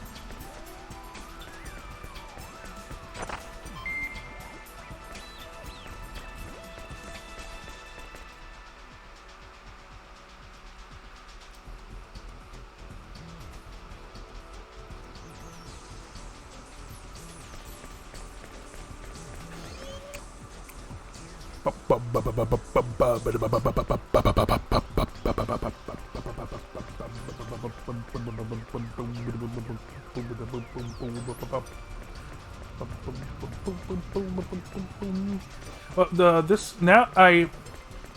the first time. Oh, hey, Maria's just kind of hanging out. It seems you only have very few members of the privileged class who are allowed to work in this world. That's why everyone else plays like this every day.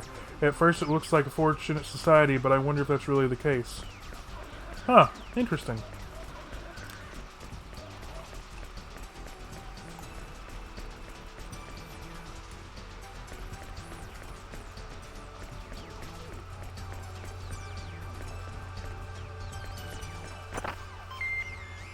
Jewel of Alertness.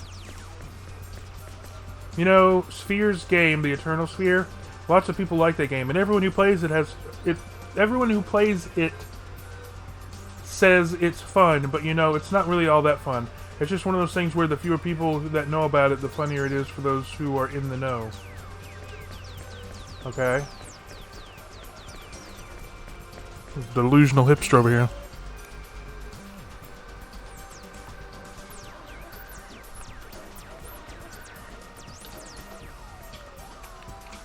Well, see, that's the interesting thing, Tangy. We don't actually know that for absolute fact. Like, yes, the vacuum of space is deadly, and sure, most planets are probably going to be deadly as well, but we actually can't quantify without going to those places. Like, most observations scientists make when it comes to other planets is just based off of light reflecting off of them and trying to gauge what that light reflecting means. Like, oh, this certain wavelength means that it's more iron or more water, but we don't know that for a fact.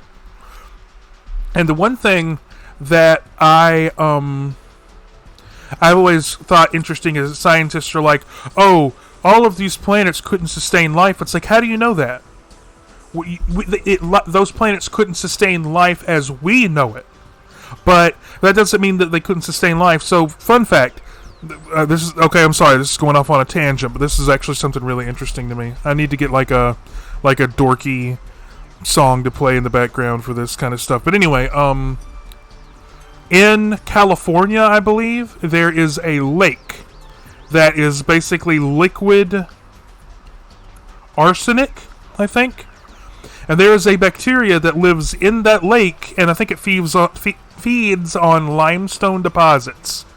But that bacteria exists in a environment that is 100% toxic to almost every other living being on the planet. But in this environment, it thrives.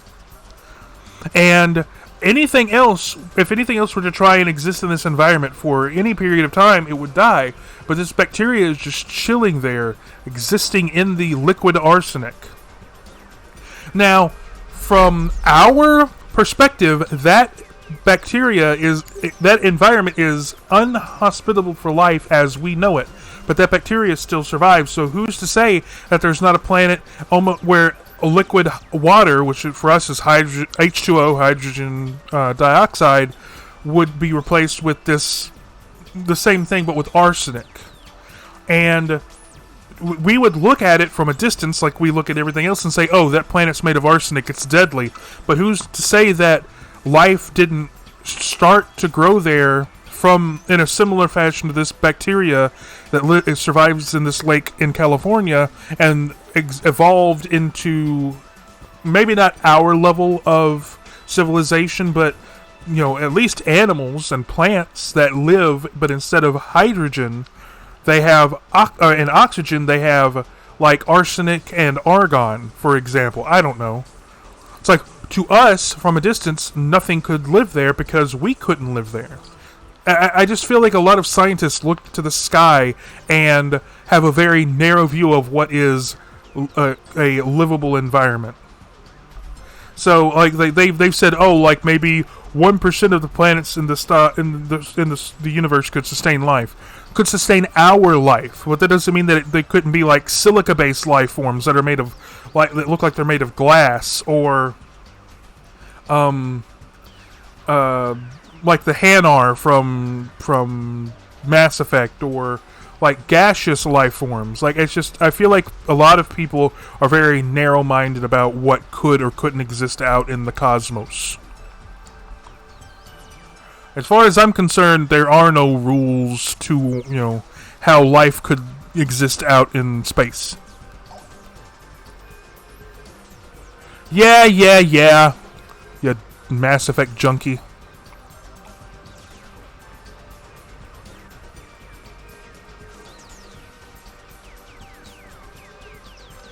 I can't believe that there are people out there who don't know the difference between comic books or games and reality. Characters can't just jump out of the screen. I can't believe anyone would say something like that with a straight face.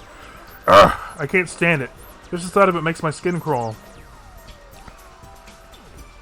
For anyone who doesn't know, Duskbloom is like desperately and like borderline unhealthily obsessed with Mass Effect. Borderline.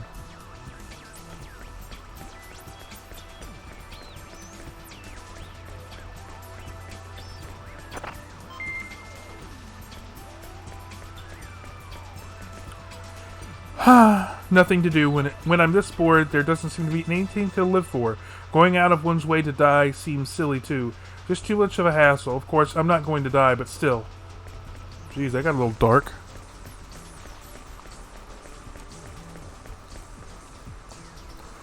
My opinion on the end of Mass Effect 3 is that I understand that... Okay, so I understand that realistically, they could not have made an ending to live up to the legacy of the Mass Effect franchise. That being said, the ending we got was woefully underwhelming. I really feel like they should have at least given us more outcomes depending on what we did throughout the franchise. So basically what it boils down to is agree with the Elusive Man and try to control the Reapers, which wouldn't work. Jump into the beam and synthesize yourself, which I don't think works. Or, okay, so this is my opinion. I believe the indoctrination theory. If you don't know what the indoctrination theory is, I highly recommend you go and look it up. There's like a 30-minute video that details what the indoctrination theory basically says, that throughout the... I'm gonna bring us back here for a second so that you can hear me over the music and I'm not yelling. Look at my game catalog. Look at the games I'm playing. I was going through the Assassin's Creed games that I got that I hadn't beaten. Oh, okay. Hold up.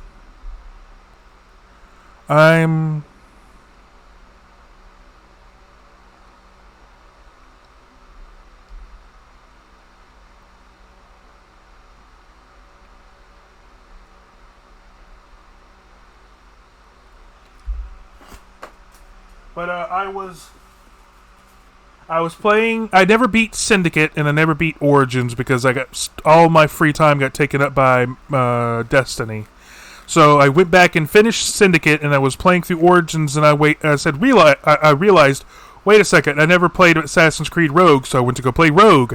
And at the start of the game, Adewale from Assassin's Creed Black Flag shows up, and I was like, wait a second, I never beat the Adewale DLC, and they're talking about stuff that happened in that, so I need to go play that. So there's all of that. But anyway, back to what I was saying. The indoctrination theory for Mass Effect, at a bare bones explanation, is that throughout the process of the Mass Effect franchise, Shepard has been slowly indoctrinated bit by bit by Sovereign, by contacting Harbinger through the Collectors, He was in the Derelict Reaper. Each point of communication was just a little bit more indoctrination. And it says in the game, the canon explanation for how indoctrination works is people start to hear whispers of voices that aren't there, they see oily black shadows, and they, what was the last, it's, they hallucinate things that aren't there. So the indoctrination theory is that throughout the franchise, Shepard has slowly been indoctrinated. And when the Reapers attack Earth, they use his indoctrination to try and sway his opinion on fighting them. Showing him the child. So at the beginning of the game, Shepard sees the child on the opposite roof playing with his mom. Then 5 minutes later, during the Reaper attack, Shepard sees this child in an air conditioning duct in a highly secure military facility that's been like half blown to hell. And when Shepard, the face of the Alliance fleet, the hero of the galaxy, is talking to this child, and he says like, "Hey, come on, we'll get you somewhere safe." This child, who is scared, who is in an air conditioning duct in a military facility, sees a known hero that has killed at least one Reaper and says, "You can't save me." It's like, that's not something a child would say in that situation. The child would be running into his arms to be saved. But instead the child says, "You can't save me." And then Admiral Anderson calls out to Shepard. Shepard looks away for 2 seconds, looks back, and the kid's gone. Then he sees the kid later when he's getting onto the Normandy. He sees the kid climbing into a shuttle, which doesn't make any sense. There are adults in the shuttle, and there are soldiers standing around the shuttle, and no one tries to help the kid, almost like the kid isn't there. That it's just a figment of Shepard's imagination, or a tool of the Reapers trying to show Shepard that the fight is hopeless. The kid gets in the shuttle, then as the shuttle takes off, it gets blown to bits. The Reapers are trying to instill in Shepard a feeling of hopelessness, so that he will try and push him to finding another solution to fighting the Reapers, besides fighting them. And then later, throughout the game, at major plot points, usually after close proximity to the Reapers, Shepard's in his dreams. He's in this forest, and as the game, further into the game, further into the game, there's more of these oily black shadows and whispers. Two things we know are connected to indoctrination. And Dusk is right. They make it a point to show the kid struggling to get in, and no adults stop to help him, even just the ones that are just standing around waiting to leave. But anyway, each time in the dream, Shepard gets closer and closer to this kid, and each time the kid just catches flame.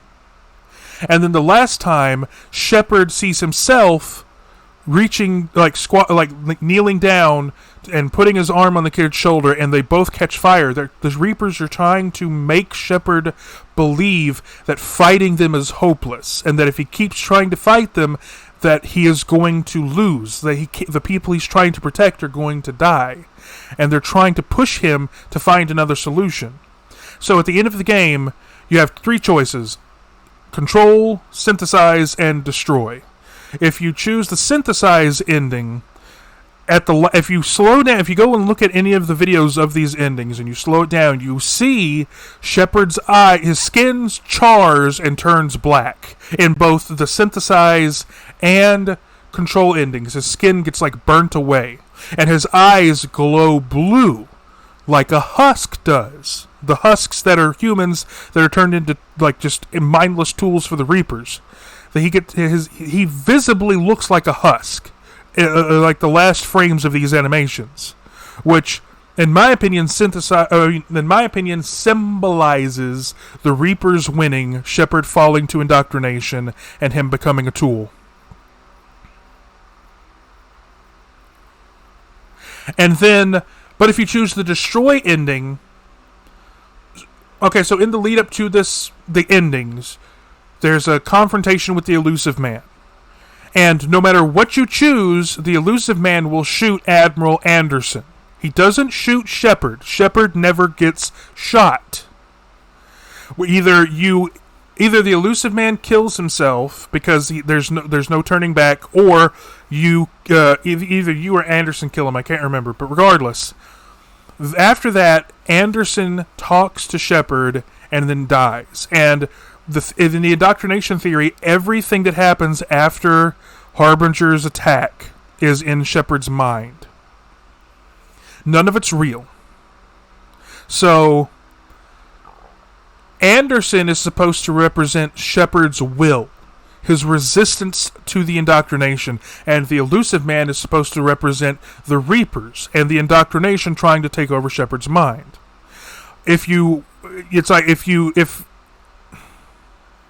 Regardless of what happens, Anderson dies, and it's supposed to represent Shepard's resistance weakening. Because after Shepard gets up and walks up to the catalyst, he is holding his stomach where Anderson was shot. Remember, Shepard never gets shot. And up until this point, Shepard wasn't like openly, visibly wounded in that spot. But after Anderson gets shot, Shepard's holding his stomach where Anderson got shot, and he is now not violently, but visibly bleeding from that spot. And then throughout the conversation with the Star Child or the Catalyst, whatever you want to call it, he is bleeding and he's wounded and he's weak. And if you choose Control or if you choose Synthesize, he continues to appear weak, and he walks slowly to the points for the control of the Synthesize, and then either he jumps into the beam or he takes hold of the cathodes, whatever they are, and he turns into a husk, in my opinion. But if you choose the Destroy ending, Shepard... yeah, a little bitch. So, if you choose either the Synthesize or Control ending, the camera pans back to the Star Child for a second. And it's kind of hard to tell because of the way that the model looks, but it almost looks like he's smiling, like the Reapers won. But if you choose the Destroy ending, the catalyst disappears almost immediately after you make the first shot, signifying that the Reapers have lost and that Shepard is now free from the indoctrination. And as Shepard continues to destroy the stabilizer, whatever you want to call it, each step he has more strength. Each step he's walking more confidently. And by the end, he's not weak at all. He doesn't look wounded at all. His strength has returned because his mind is no longer addled by the indoctrination. And by the time the thing explodes, it's signifying him winning. And this also, and I'm sure most people know this by now, but only through the Destroy ending and having a military strength of 500 or higher can you, and you can only have the military strength of 500 or higher by completing a frick ton of challenges. But if you meet that goal and you choose the Destroy ending, after the credits and everything rolls, you see rubble. Now, it doesn't look like rubble from the Citadel because there's no shiny metal. It's almost all like concrete and rock.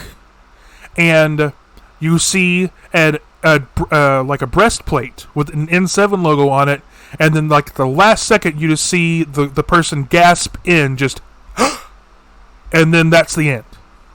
And the theory is that is Shepard waking up, having never gone to the Citadel, waking up on the ground back in London on Earth, and that like he has a chance to take the fight to the Reapers. Plus, it doesn't make any sense to me that the machine designed to destroy the Reapers would destroy all synthetic life in the galaxy. I feel like that was the Reapers' ploy of like, oh, if you choose to destroy us, you'll destroy all of your allies and friends too. It's like bullshit. But even before all of that, I'm pissed off because the entire point of the Reapers coming to harvest life in the galaxy, they explain, is that at a certain point in advancement in societies, Yeah, I would like that too, Dusk. But the entire point of the Reapers returning to harvest life is that civilization reaches a point of advancement that they create synthetic life. And then the synthetic life and organic life go to war. And that's when the Reapers return to harvest the organic life to make a new Reaper and then leave back into dark space so the cycle can continue. But if you choose the right Paragon choices, if you go full frickin' Paragon, then you have all of the races in the Milky Way galaxy are on your side fighting the Reapers, which means that the conflict between synthetic and organic life in the Milky Way galaxy only exists between organic life and the Reapers. So I feel like if you make the right choices and the Geth are on your side and the Quarians are on your side and you've gone full Paragon, you should be able to talk the Reapers down. You should be able to look at them and say, listen, the only reason you even came here in the first place is because the Quarians and the Geth were at war. But they're no longer at war. We have brokered a peace. For the first time, we have brokered a peace between synthetic life and organic life. So leave. Go back into dark space and watch and wait and see. Give us a chance to broker this peace between us. And if that's possible, then your purpose has been fulfilled. We have found peace between synthetic and organic life. And on the opposite side of that, if you go full renegade, you should be able to say, fuck you, fuck your catalyst, we don't need it, we're going to kick your ass. And have at least some chance of winning. I don't know. But I didn't like the fact that they explained the entire reason for the Reapers returning was that the Geth were at war with organic life, and we stopped that war, or at least I did, and a lot of players did, and I feel like that should have been an ending option. To talk the Reapers down. To end the war and give us a chance for peace. But fuck it. And I get it, I get that BioWare had a limited amount of time and a limited amount of funding, so I genuinely, and I will tell this to anyone at BioWare, even though they say openly they don't agree with it. But I genuinely believe that they just shat out a color-coded ending and called it a day. And I know for a fact that they don't agree with that opinion, but that's just how I feel.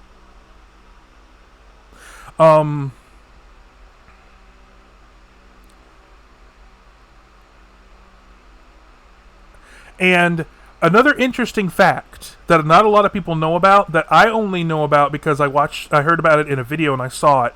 So way back when, like maybe 2 years after Mass Effect 3 had come out and everything was said and done, someone asked in an AMA on Twitter, one of the developers for Mass Effect that worked for BioWare, that still worked for BioWare, asked them, what is the story on the indoctrination theory? Is that a thing? Is it going to come up in the franchise later on? And the person responded with, I can't say too much about that, winking face emoji. Oh, sorry, Tangy. I wish that I could fill in the gaps.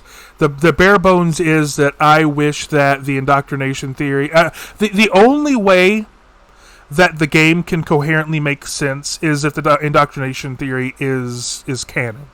And if they make the game with the indoctrination theory not being canon, then whoever's working on the story for Mass Effect is bad at their job. I'm sorry. But it's like Chekhov's gun. You can't build up something like indoctrination theory throughout 3 games and then just say, oh, no, yeah, the one guy who has spent more time than anyone else in the entire universe around the Reapers isn't indoctrinated. It's not a thing. You're bad at your job. I'm sorry. If that's how it goes, I'm going to post an angry rant where it's just like, so... You build something up for 3 games, and then you don't use it, and you want us to believe you're good at your job. That'd be like if, that'd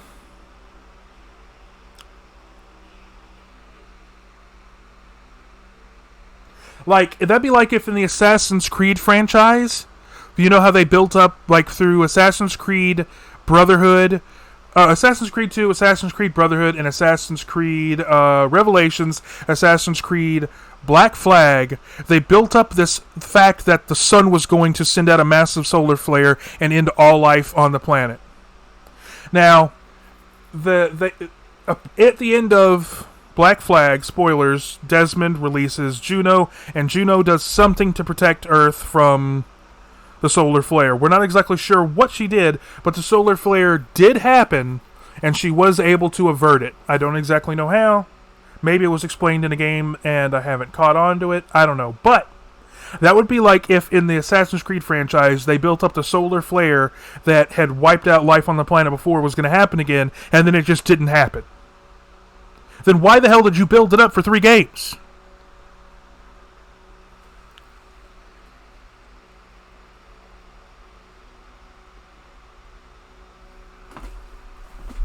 But the point that I'm making is, I really was dissatisfied. To answer your question, I was massively frustrated with the ending to Mass Effect 3, and I feel like the indoctrination theory should be a thing, and I feel like if you got the Geth and the Quarians and all the races of the Milky Way galaxy on your side fighting the Reapers, then the Reapers should fuck off and give us a chance for peace. This has been my my name is Ink Fang, and thank you for coming to my TED Talk. More like a TED rant. I'm sorry, but I'm a very talkative person to begin with, and then if you get me talking about something that I'm passionate about, it's hard to get me to shut up.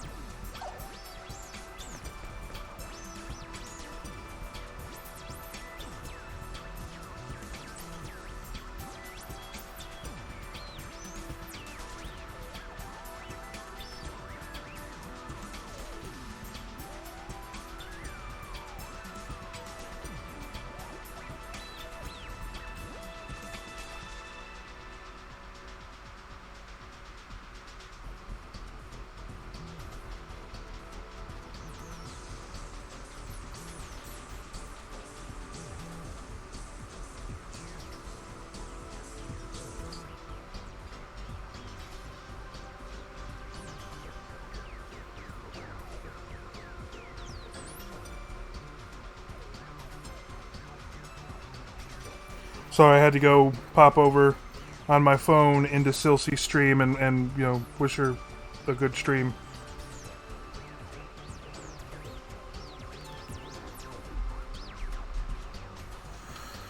Well, thank you, Tangerino.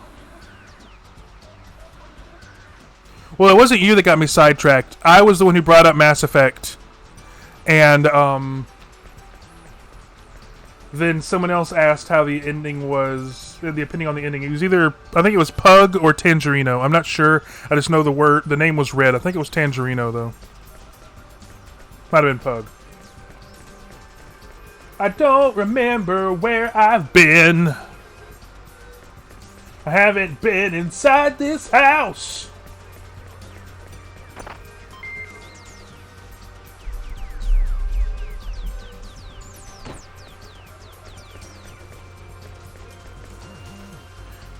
There is no meaning of life. You just have to live moment to moment. There's nothing to get all worked up about. Jeez, that's depressing.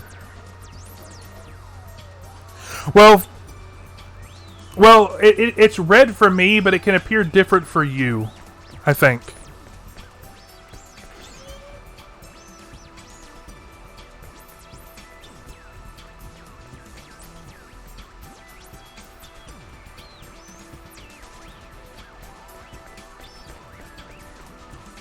Okay, I think we've gotten everything here. Well, it's red for me. I don't know what to tell you. It may be different in chat versus what I see.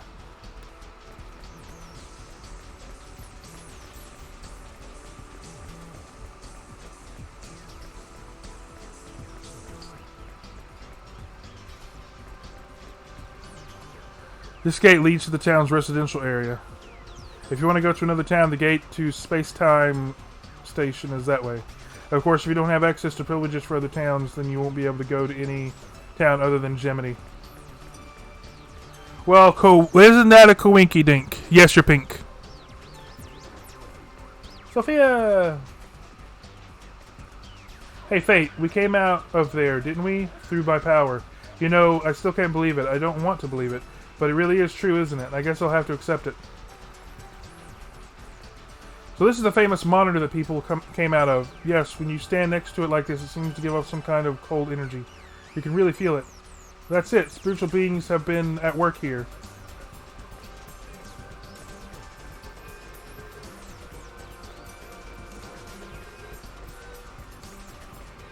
There's a lot in this world I never imagined. It's bizarre or mysterious or just plain weird. Anyway, this town seems weird to me.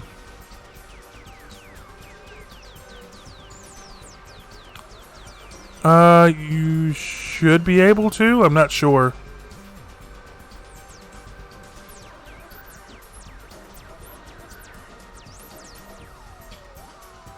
Why do you ask, Tangy?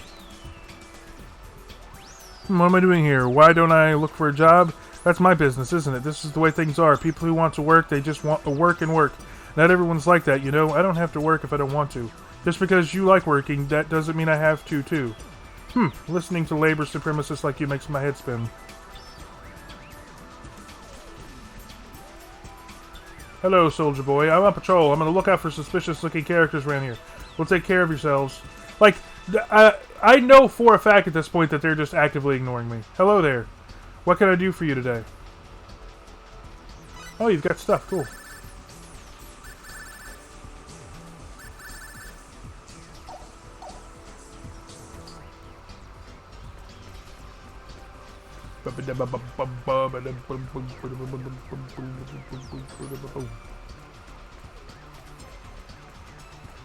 Hi there, mister. This is one of the satellite cities of the lost city called Archives. Why is it lost? There are people here. The way you're dressed up, you must be from the Eternal Sphere, right? Where did you find that? A theme park in Gemini? Cool, I want that outfit too.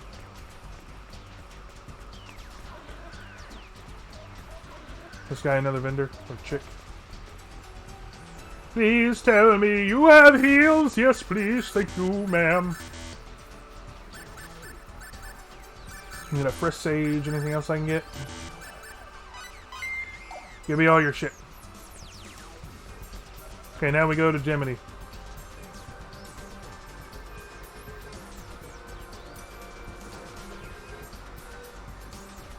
Oh no, yeah, you're more than welcome, Tangerino. I'm not. I feel like the streamers not liking DMs is more of a bigger streamer that has a lot of like viewers and whatnot, not wanting to get bombarded. Like I'm just small time fangboy.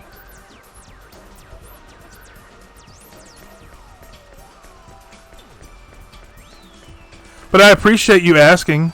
Very, very, very. Tangy's very based, very pog.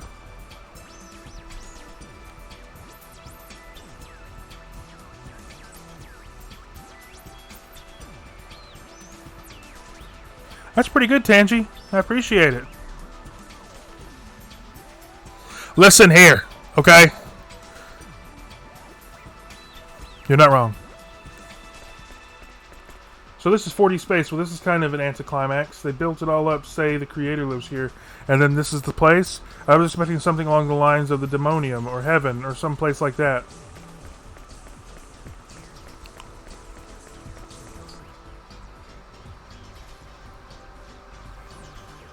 Sure, here. Uno momento, people. Won't take me long. It's in my Twitter folder. I really need to move stuff around in my phone so I can get to it easier.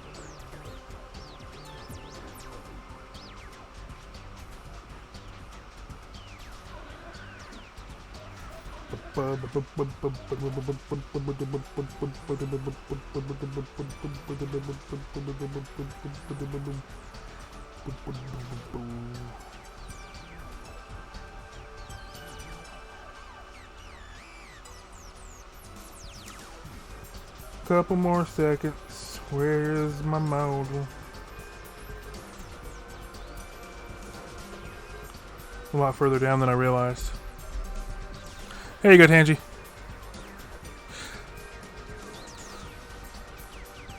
Yes, Silsey is my model mama, and I love her very much. Both just for who she is, but also for all of the work she's done for me. I also have a reactive PNG in the commission slot, but or pipeline, but I feel like it's going to be a while. Hey, lately there have been many cases of fake station employees imitating us and going so far as to attempt to assist people. Please be very careful and do not be taken in by such posers. I have to admit, those fake employees just made more work for me in a sense, so I don't really mind their shenanigans all that much.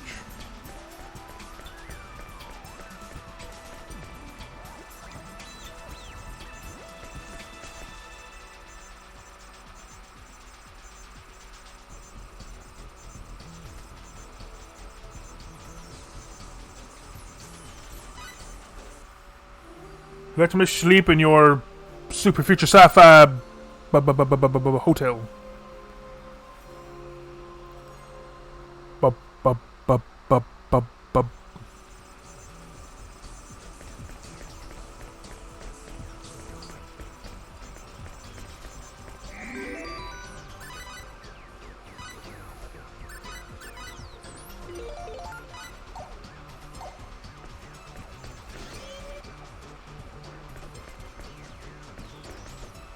This is Space-Time Station, where spatial connections can be used to travel from archives to other towns. Please come inside. Everyone is living in peace with no major problems to speak of. Maybe this world makes its own kind of sense. It still seems to me like there's something a little out of place here. Only those who have gone to the Lost City and a very small number of other people are lucky enough to be allowed to work. I'm so bored. Isn't there anything to do?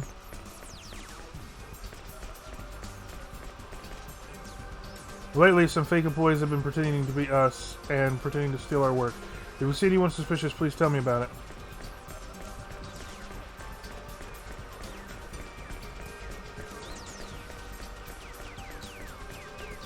Like, are we just in the sky? Just floating around.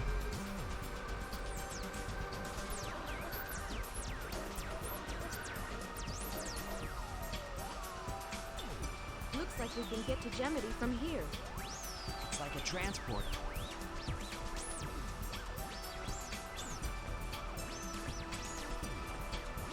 It says Gemity is an amusement city. Wonder what it's like. Don't know. We'll just have to go find out for ourselves.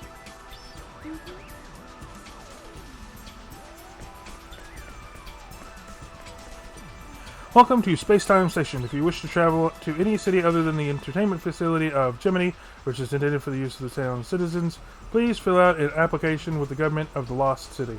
You'll be approved within 3 to 6 months, with a little luck, that is.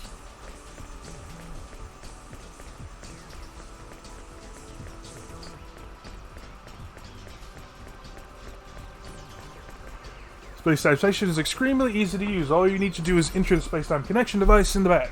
Inside, you'll see a list of destinations approved to you by the government of the Lost City. Simply select your destination, and you are done. So what do you think? Simple, isn't it? Hey, mister, since you came here, that means you have access to other towns, right? So how about giving me your access, please? What? You don't have access at all? Huh. Then what use are you? I'm not here for your use, sir. Opening a transporter gate to the entertainment city of Gemini. Gemini. Those wishing to transport to Gemini should proceed inside the system at this time. Yes, use the space-time station. Wow.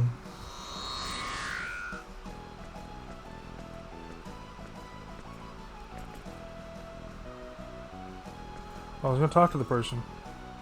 Whatever.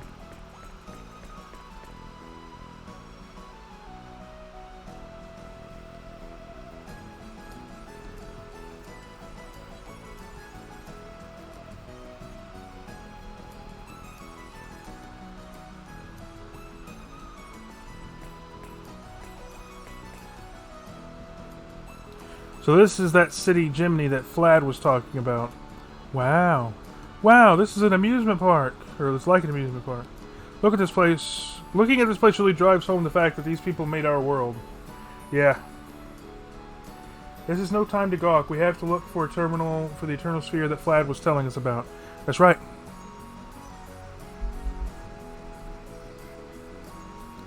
Welcome back, Oon.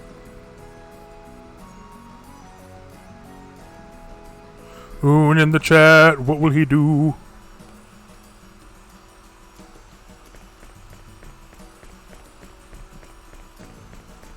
You came back just in time. We're at the amusement city of Gemini. Ooh, chests. Curiosity is rewarded. Book of Prophecies 5. Rapid Invocation. What is that?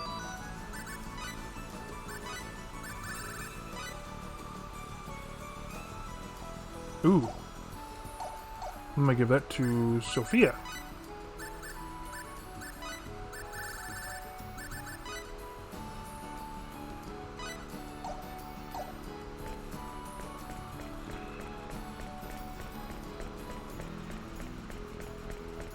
That was awesome.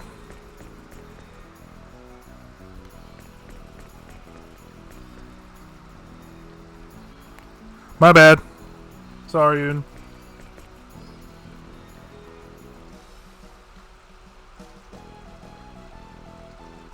I'm gonna be honest.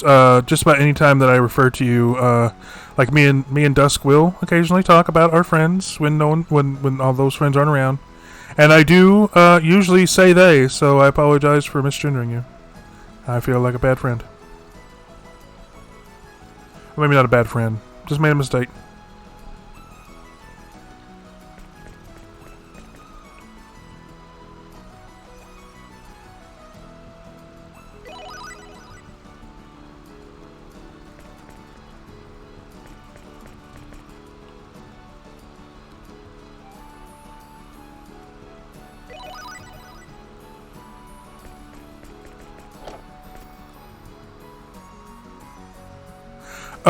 Well, we usually, just kind of compliment you on your art and for being a good friend and that kind of thing.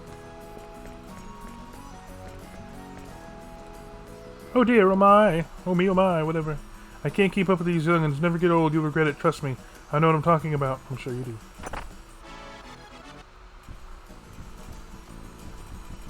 Tell me all your stories. I want to know all the towns you've been to, all the people you've met, everything. I sure was into this game for a while. It's all coming back to me now. I used Logania as my main character against General Sigmund Zeke, who was one of the final bosses. Giving Logania the Tome of Fire Magic and changing his class to Knight of the Sun made winning so much easier than it would have been otherwise.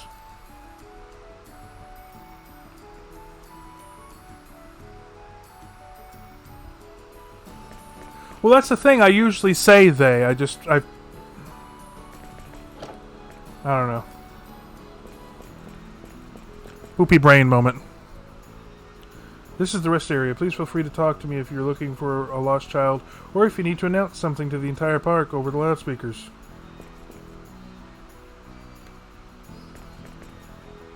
Ah, now this is too heavy. Man, my legs are shaking and I can barely walk.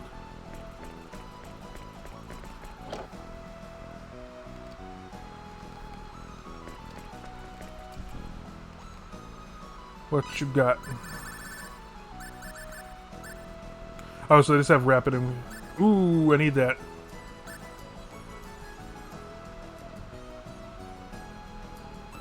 How are you going to have multiple of this item? I guess technically I need to give one to the killer chef and then you keep one for myself, but whatever.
Big ups.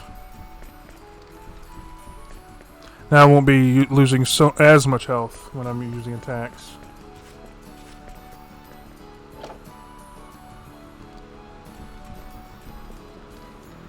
Spooky robot in the back.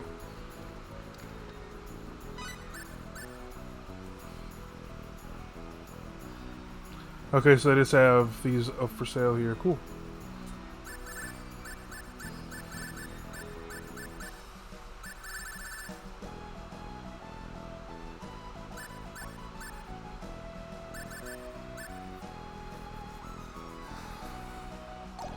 Let me see. I'm gonna do a little fiddling with the.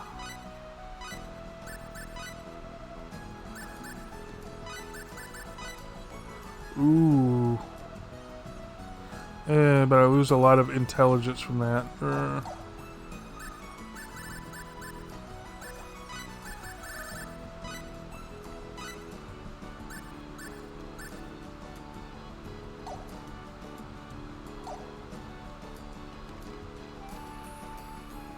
She definitely needs, I'll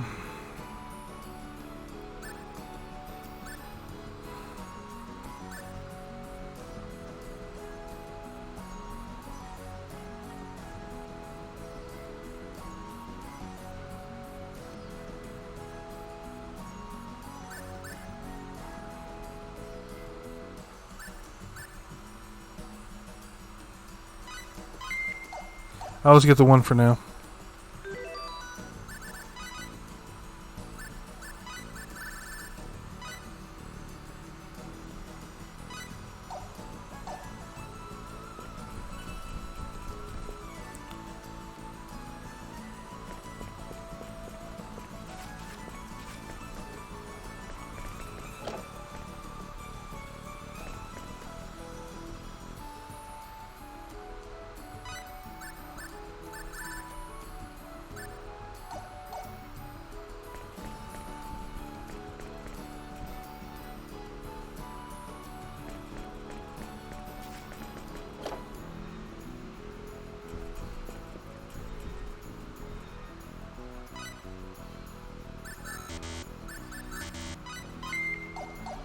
Need those for food healing.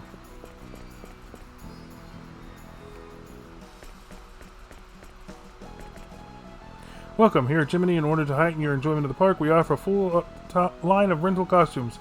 Please let us know if you'd like to change into a costume. Can I actually change into a costume? No? Boo.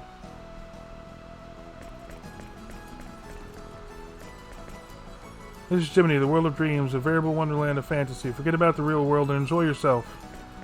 Guys dressed as Ganella. Hello, sir. You enjoying yourself? If you need anything at all, feel free to ask me. Woohoo! Welcome, one and all. Please relax and enjoy yourself. I'll be seeing you. Does she actually look like the queen? Yeah, kind of. I guess that's kind of one of the upsides. They can just reuse all the assets. Cause it's like, oh, they're just dressed. Look at the big bunny icon. It's so cute. Oh my god. Wow, amazing. He's so good at games. I can't believe it. I'm pretty much got this whole pattern analyzed. Well, whatever happens, at least I won't lose. I think this is the teleporter that leads me back into the Eternal Sphere.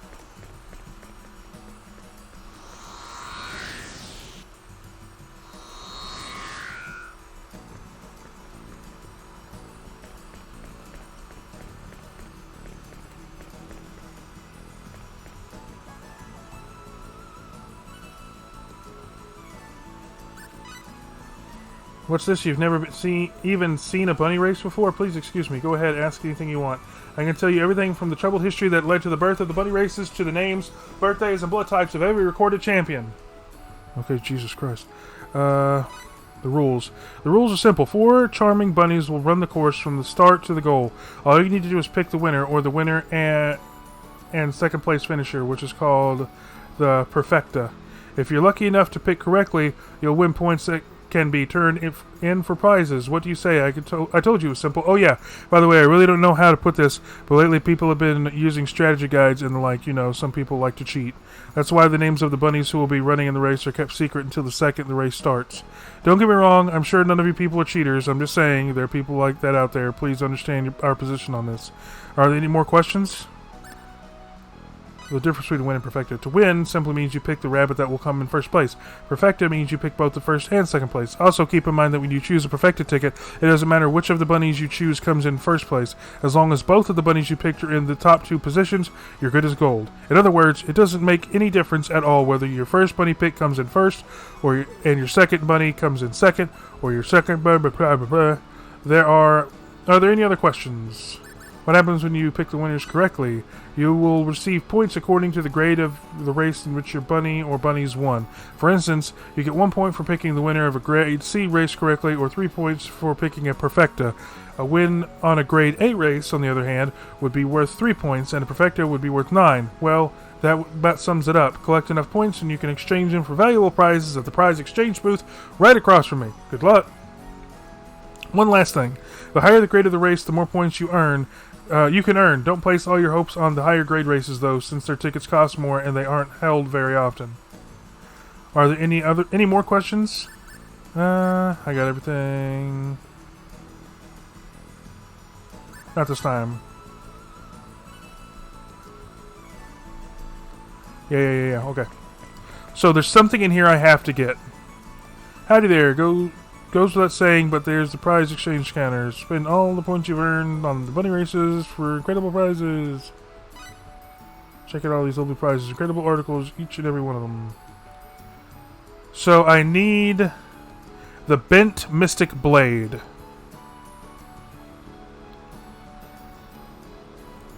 So that I can hire the second of the 2 best... There's one smithing inventor that I just pay money to. I think that's Gusto. But the other one, I have to give the Bent Mystic Blade to. And then I can start making the best weapons that you can craft in the game.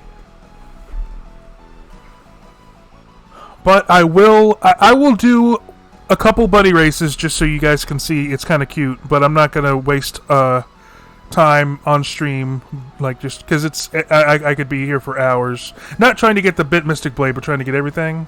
Yeah, I'm not gonna put you guys through that.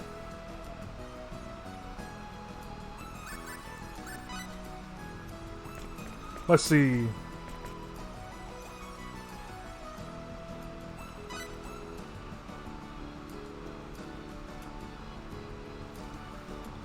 We are once again holding this race. Whether you run away or jump out of the way, be careful, or today will be your unlucky day.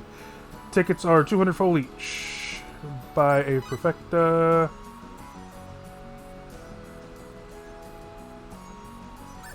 Two and 3. Very well, your bet is placed, sir. Enjoy the Bunnies Festival.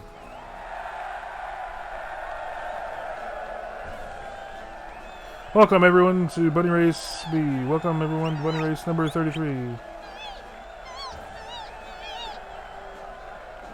Of course, I, Gant Bassner the 13th, will be announcing this race so that you can enjoy it in your living room. All bunnies line up at the starting gate.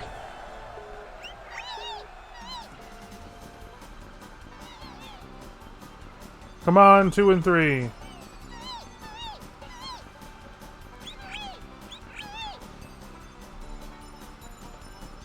Yeah, it looks like I lost.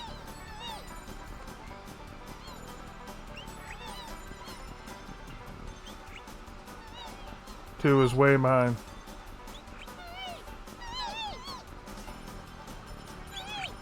Come on, 2.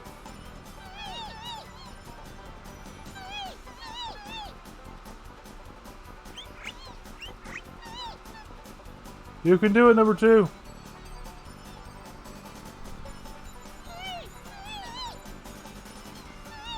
Nah.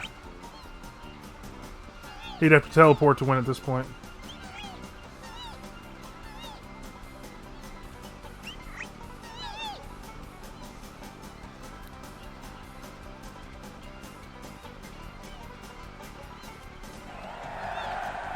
One and 4.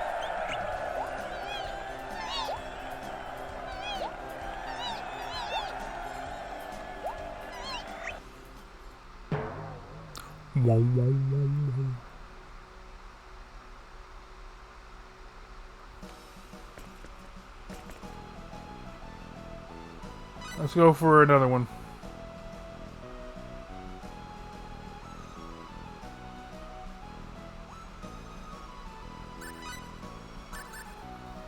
Dusk, give me 2 numbers.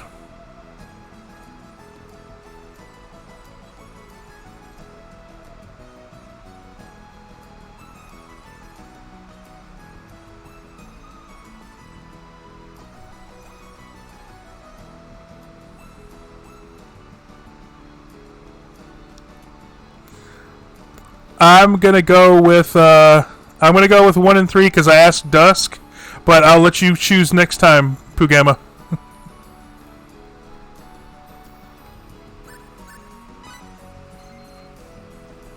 Next time I'll leave it to the floor. Dusk, don't you blow this for me.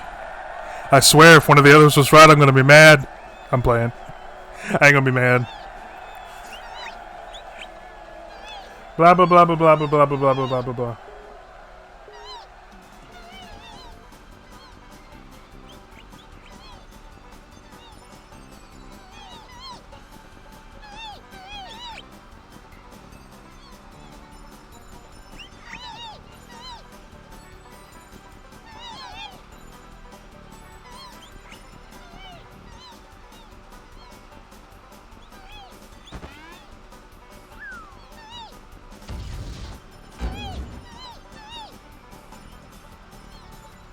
Oh yeah, I forgot they can do that sometimes.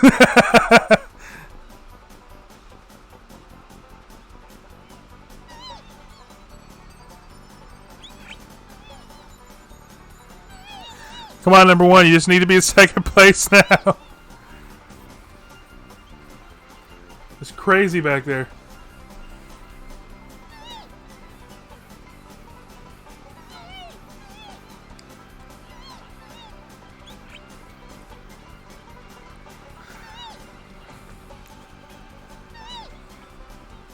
Bam, bam, bam, bam, bam, bam.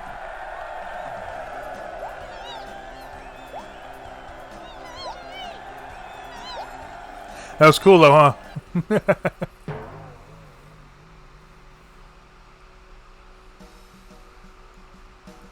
We'll go again.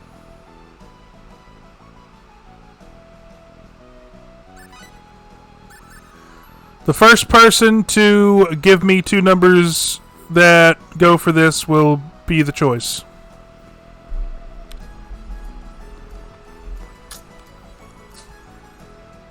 Two and 4.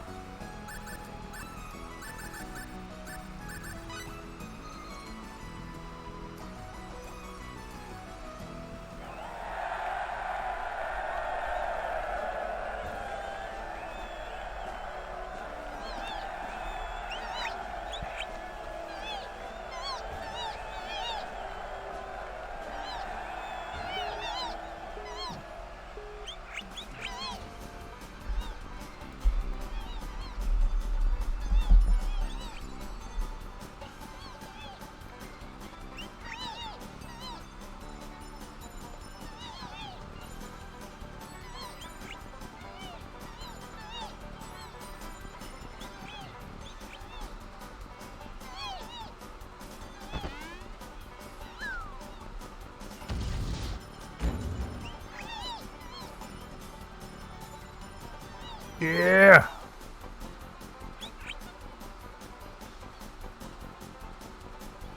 It's the upset of the century. 23? 21?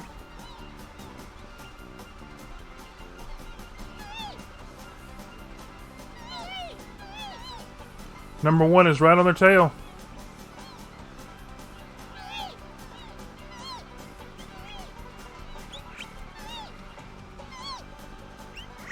Come on.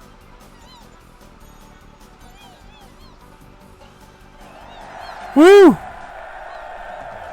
No, I got the joke, Una. I was messing with you. I know it's 25.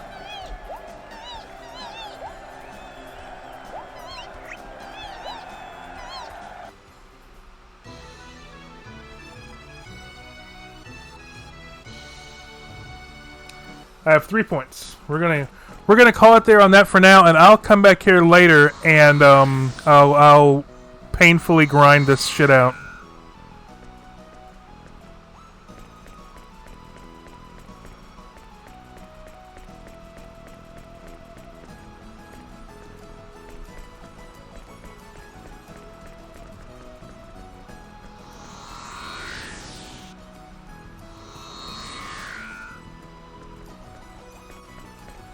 Oh yeah, runic chess.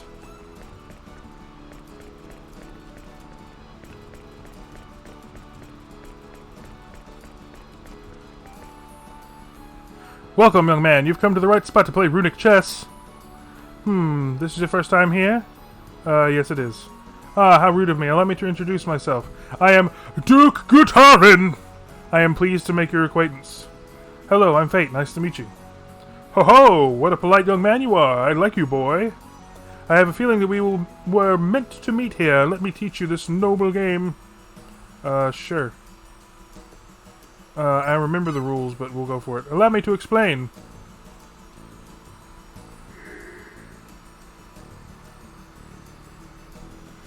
There are 3 types of pieces. Your side is white and your opponent is black. Movement is basically turn-based. Your opponent turns is first. Once you've made all your moves, it's your opponent's turn. Your turn is first. Each piece moves in a fixed sequence from earlier pieces to later pieces. Of the 3 piece types, the thief moves first, the symbologist moves next, followed by the warrior. The opponent places his piece first. Position your pieces based on where the opponent goes. The red frames show where you can place your pieces, and the blue frames show where the opponent can place his. The important thing to remember is once the game starts, you can no longer move your pieces, and everything is automatic. In other words, the initial positioning determines which side will win. You must consider the order of turns for pieces, positioning, movement, attacks when placing your pieces. Of course, no unpredictable elements are involved, and the only random factor is how your opponent arranges his pieces. The pieces placed on your opponent will vary depending on the difficulty. This too is entirely predictable. You will learn the rest by experiencing the game for yourself. Do not worry, you will not be penalized in any way for losing. Of course, if you win, you can receive up to 4 prizes per level. Higher difficulty levels yield better prizes. First, pick your difficulty. Ooh. I'll go with the beginner.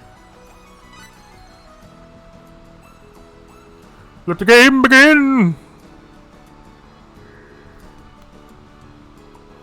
Select where you want your piece.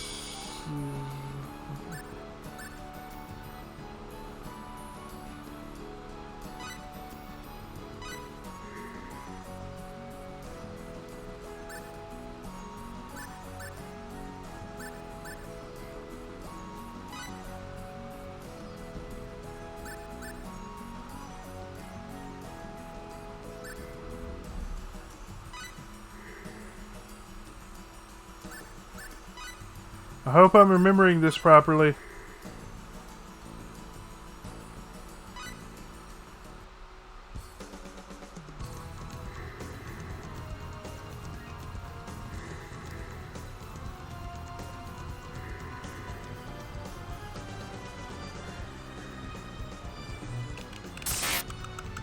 Well, I got that one right.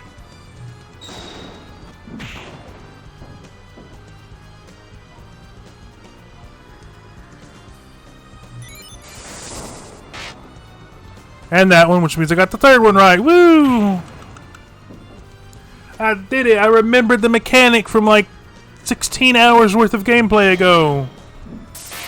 Not counting my grinding.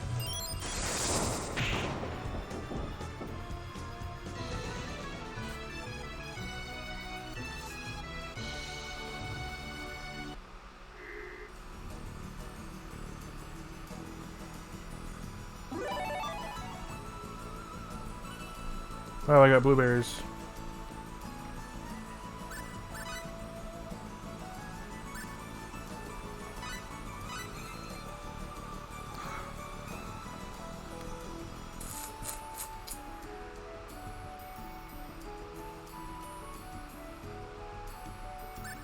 Okay, so it's warrior, so symbologist, warrior, then thief.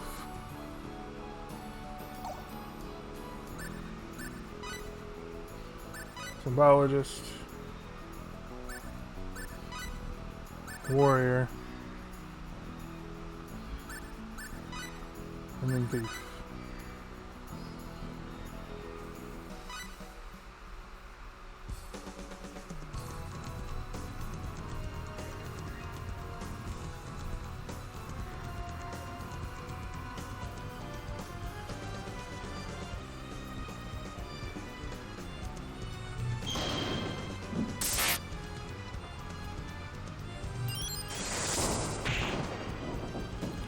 Woo!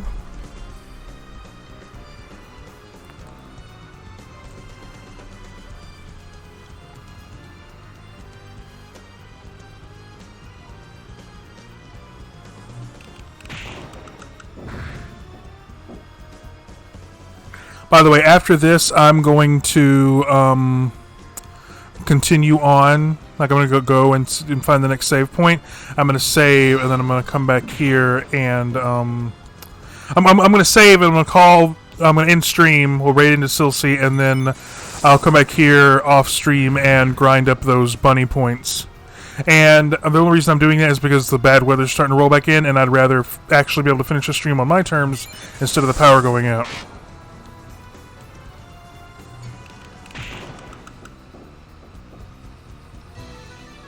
Yay! Plus 3 hours is a good stream length. What a fantastic game. Take this prize. It's appropriate for this difficulty level. Come again, young man.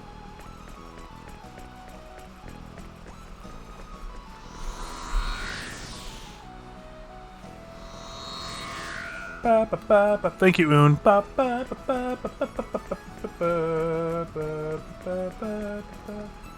Yeah, I think this is the portal that leads into the...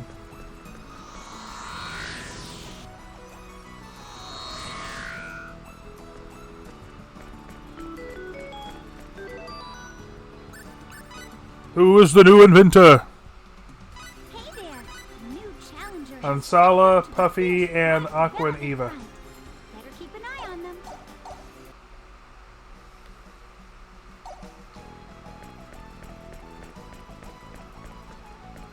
Welcome. This is the Master Terminal of Sphere's interactive multiple time space program, the Eternal Sphere. You can send the same character data that you use at home to another time or galaxy within the system. Of course, you can also use this terminal just as you would any other ordinary terminal. Enter the Eternal Sphere. Alright, I would like to use the Eternal Sphere. At present, access to any time period of the Milky Way is completely prohibited. If you are playing in the Milky Way galaxy, I suggest you move to another galaxy. Everyone, please stand in front of me and close your eyes. It is my solemn duty as your guide to the world to send you safely into the Eternal Sphere.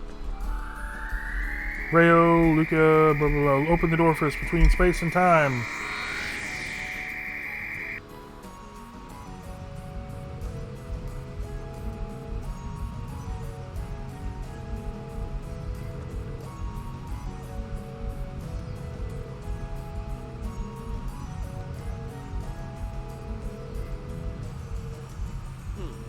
What do we do now?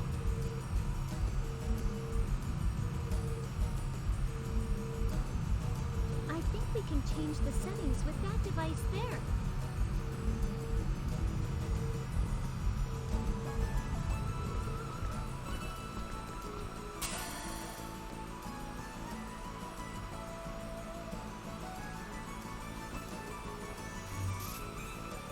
I love how Maria takes the reins with this kind of stuff.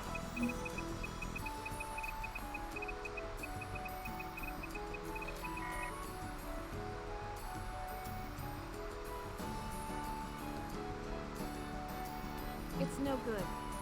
It's asking for an ID. Nice. Looks like you can't access from here unless you register first. Seriously?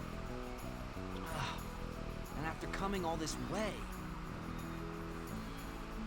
Hey, do you think maybe we could use Vlad's disc? Maybe.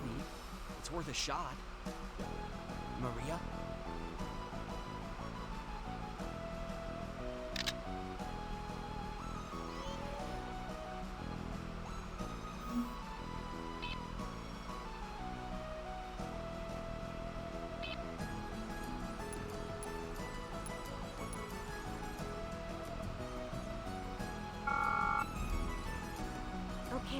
looks good.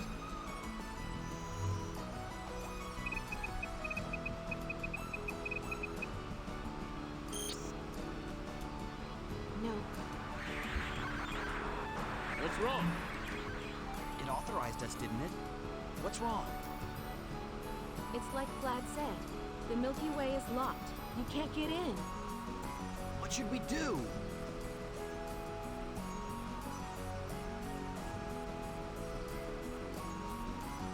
Excuse me, can I try? Sure, I don't mind.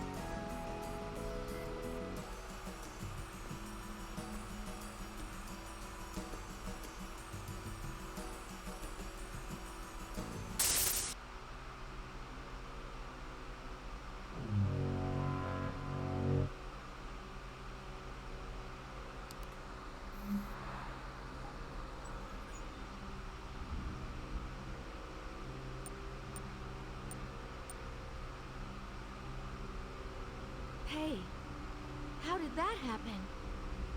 What's going on? I can't believe it. I've got system administrator privileges. Huh? What? Sophia must have done something to it when she touched it. But how?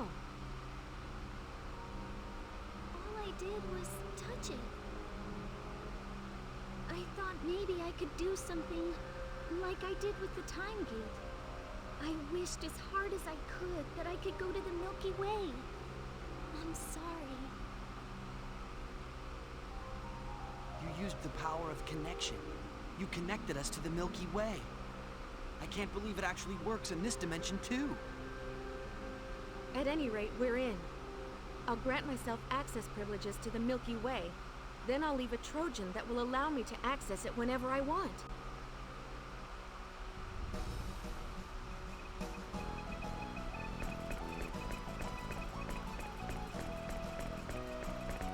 This will tell us whether or not these 40 beings really created our world, won't it? Of course, I hope it's not true.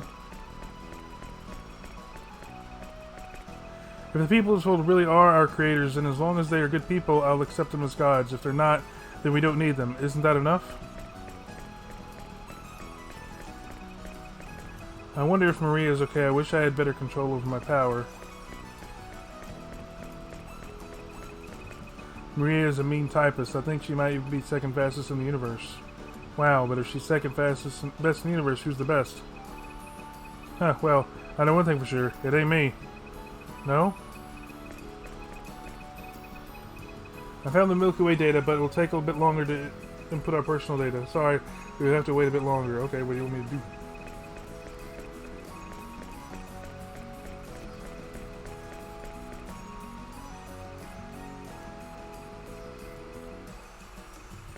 What'd she say? I have no problem with the idea that God's created our world, but I will never be able to accept, however, that the gods made our world as a simple plaything. Never. It makes me sick to my stomach the way they're messing up our universe. I don't care who the god is now. I don't like him. Yeah, that sums it all up. How embarrassing that Maria has to do everything, even though my power is the key. If I didn't say it earlier, thanks, Un. You're a very awesome friend. The characters that we entered in our own world's language are being converted automatically to the language of this world. Is this part of Maria's power of alteration? This game should be much easier to control if you just play it normally. If we assume that everything the kid Vlad said is true, for all of us to continue existing as we are, we must enter all of our DNA information correctly.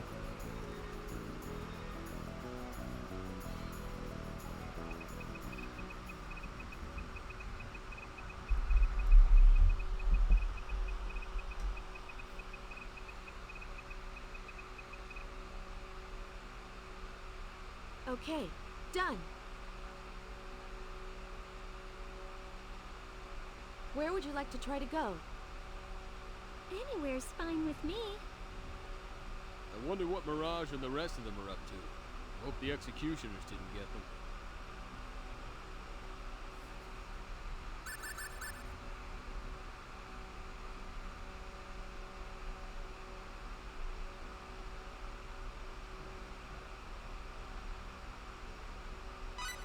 So you want to check out Vanguard 3? Okay, let's go. Vanguard 3 is the first planet we went to.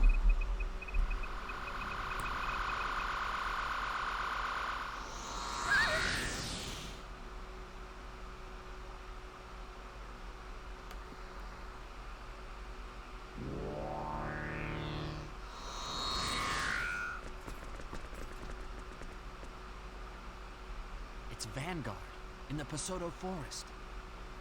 Unbelievable that we made it this far and we didn't even have to use the time gate. Amazing. I guess we have no choice but to believe what Vlad was telling us. So we're really just programs? Somebody made us? That's what it looks like, yes. I don't know what else to think. I don't think it's so much that someone made us. It's like someone made the first programs, and then they just propagated their code through sexy tabs. If that's true, then the death of my father, and Amina and Dion, that was all part of some program? Right. But even if we are programs, we're still alive. We have to be. If we see something as reality, then isn't that reality for us? Isn't that true? Don't despair. You're stronger than that, aren't you?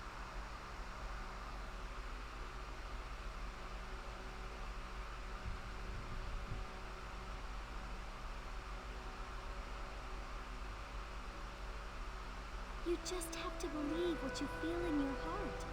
Let's choose to believe, Fate. Okay? Yeah. All right. Besides, if we give up now, we'll let down my father and the crew of the Aqua Ellie. Right. That's right. We're not done yet. We still gotta lay the smackdown on that creator for what he's done to us. It's going to be dangerous. Yeah, we have to do it or else who will? It's decided then. Yeah, you're right. But can we really beat the creator? I do. A 4D being?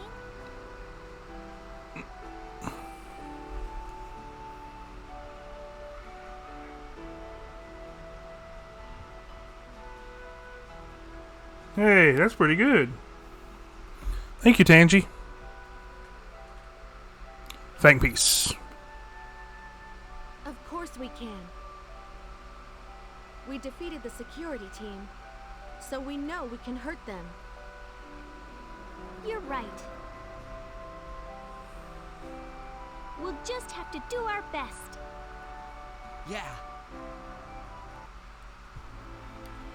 Okay, so there should be a save point nearby.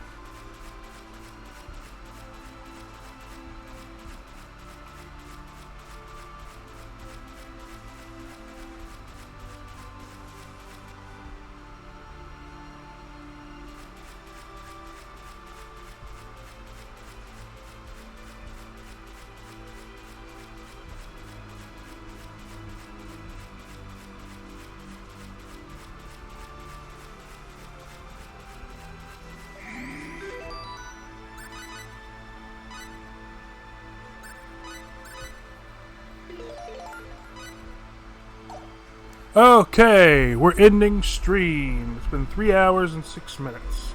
I would have liked to have gone for longer, but hey, you know, I'd rather, like I said, I'd rather end on my own terms than the power taking us out. So, thank you everybody for stopping by. Thank you, Vex. I believe she's off getting herself some self-care, which is awesome. Thank you if any Raiders are still here. Thank you for, you know, hanging out with me. It was nice to meet you if I didn't know you already, and if I did, then it's nice to have you by. Either way. You too, Oon. Love you back. Love all of you. Everybody stay safe. Have a good night. We're going to raid into Silsey. I believe that her user is just Silsey now. Yep. So everybody stay safe. Have a good night. Oh, Tangerino's got an ad. I don't know what we're having, but I'm sure we're having something. So everybody stay safe. Our raid message will be...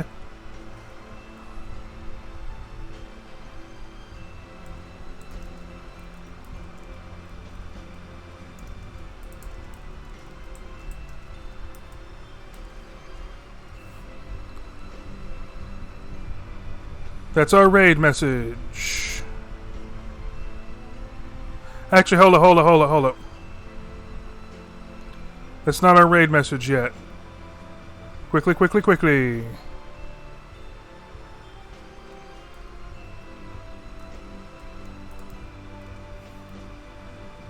Hold up, Boone. That's not the message.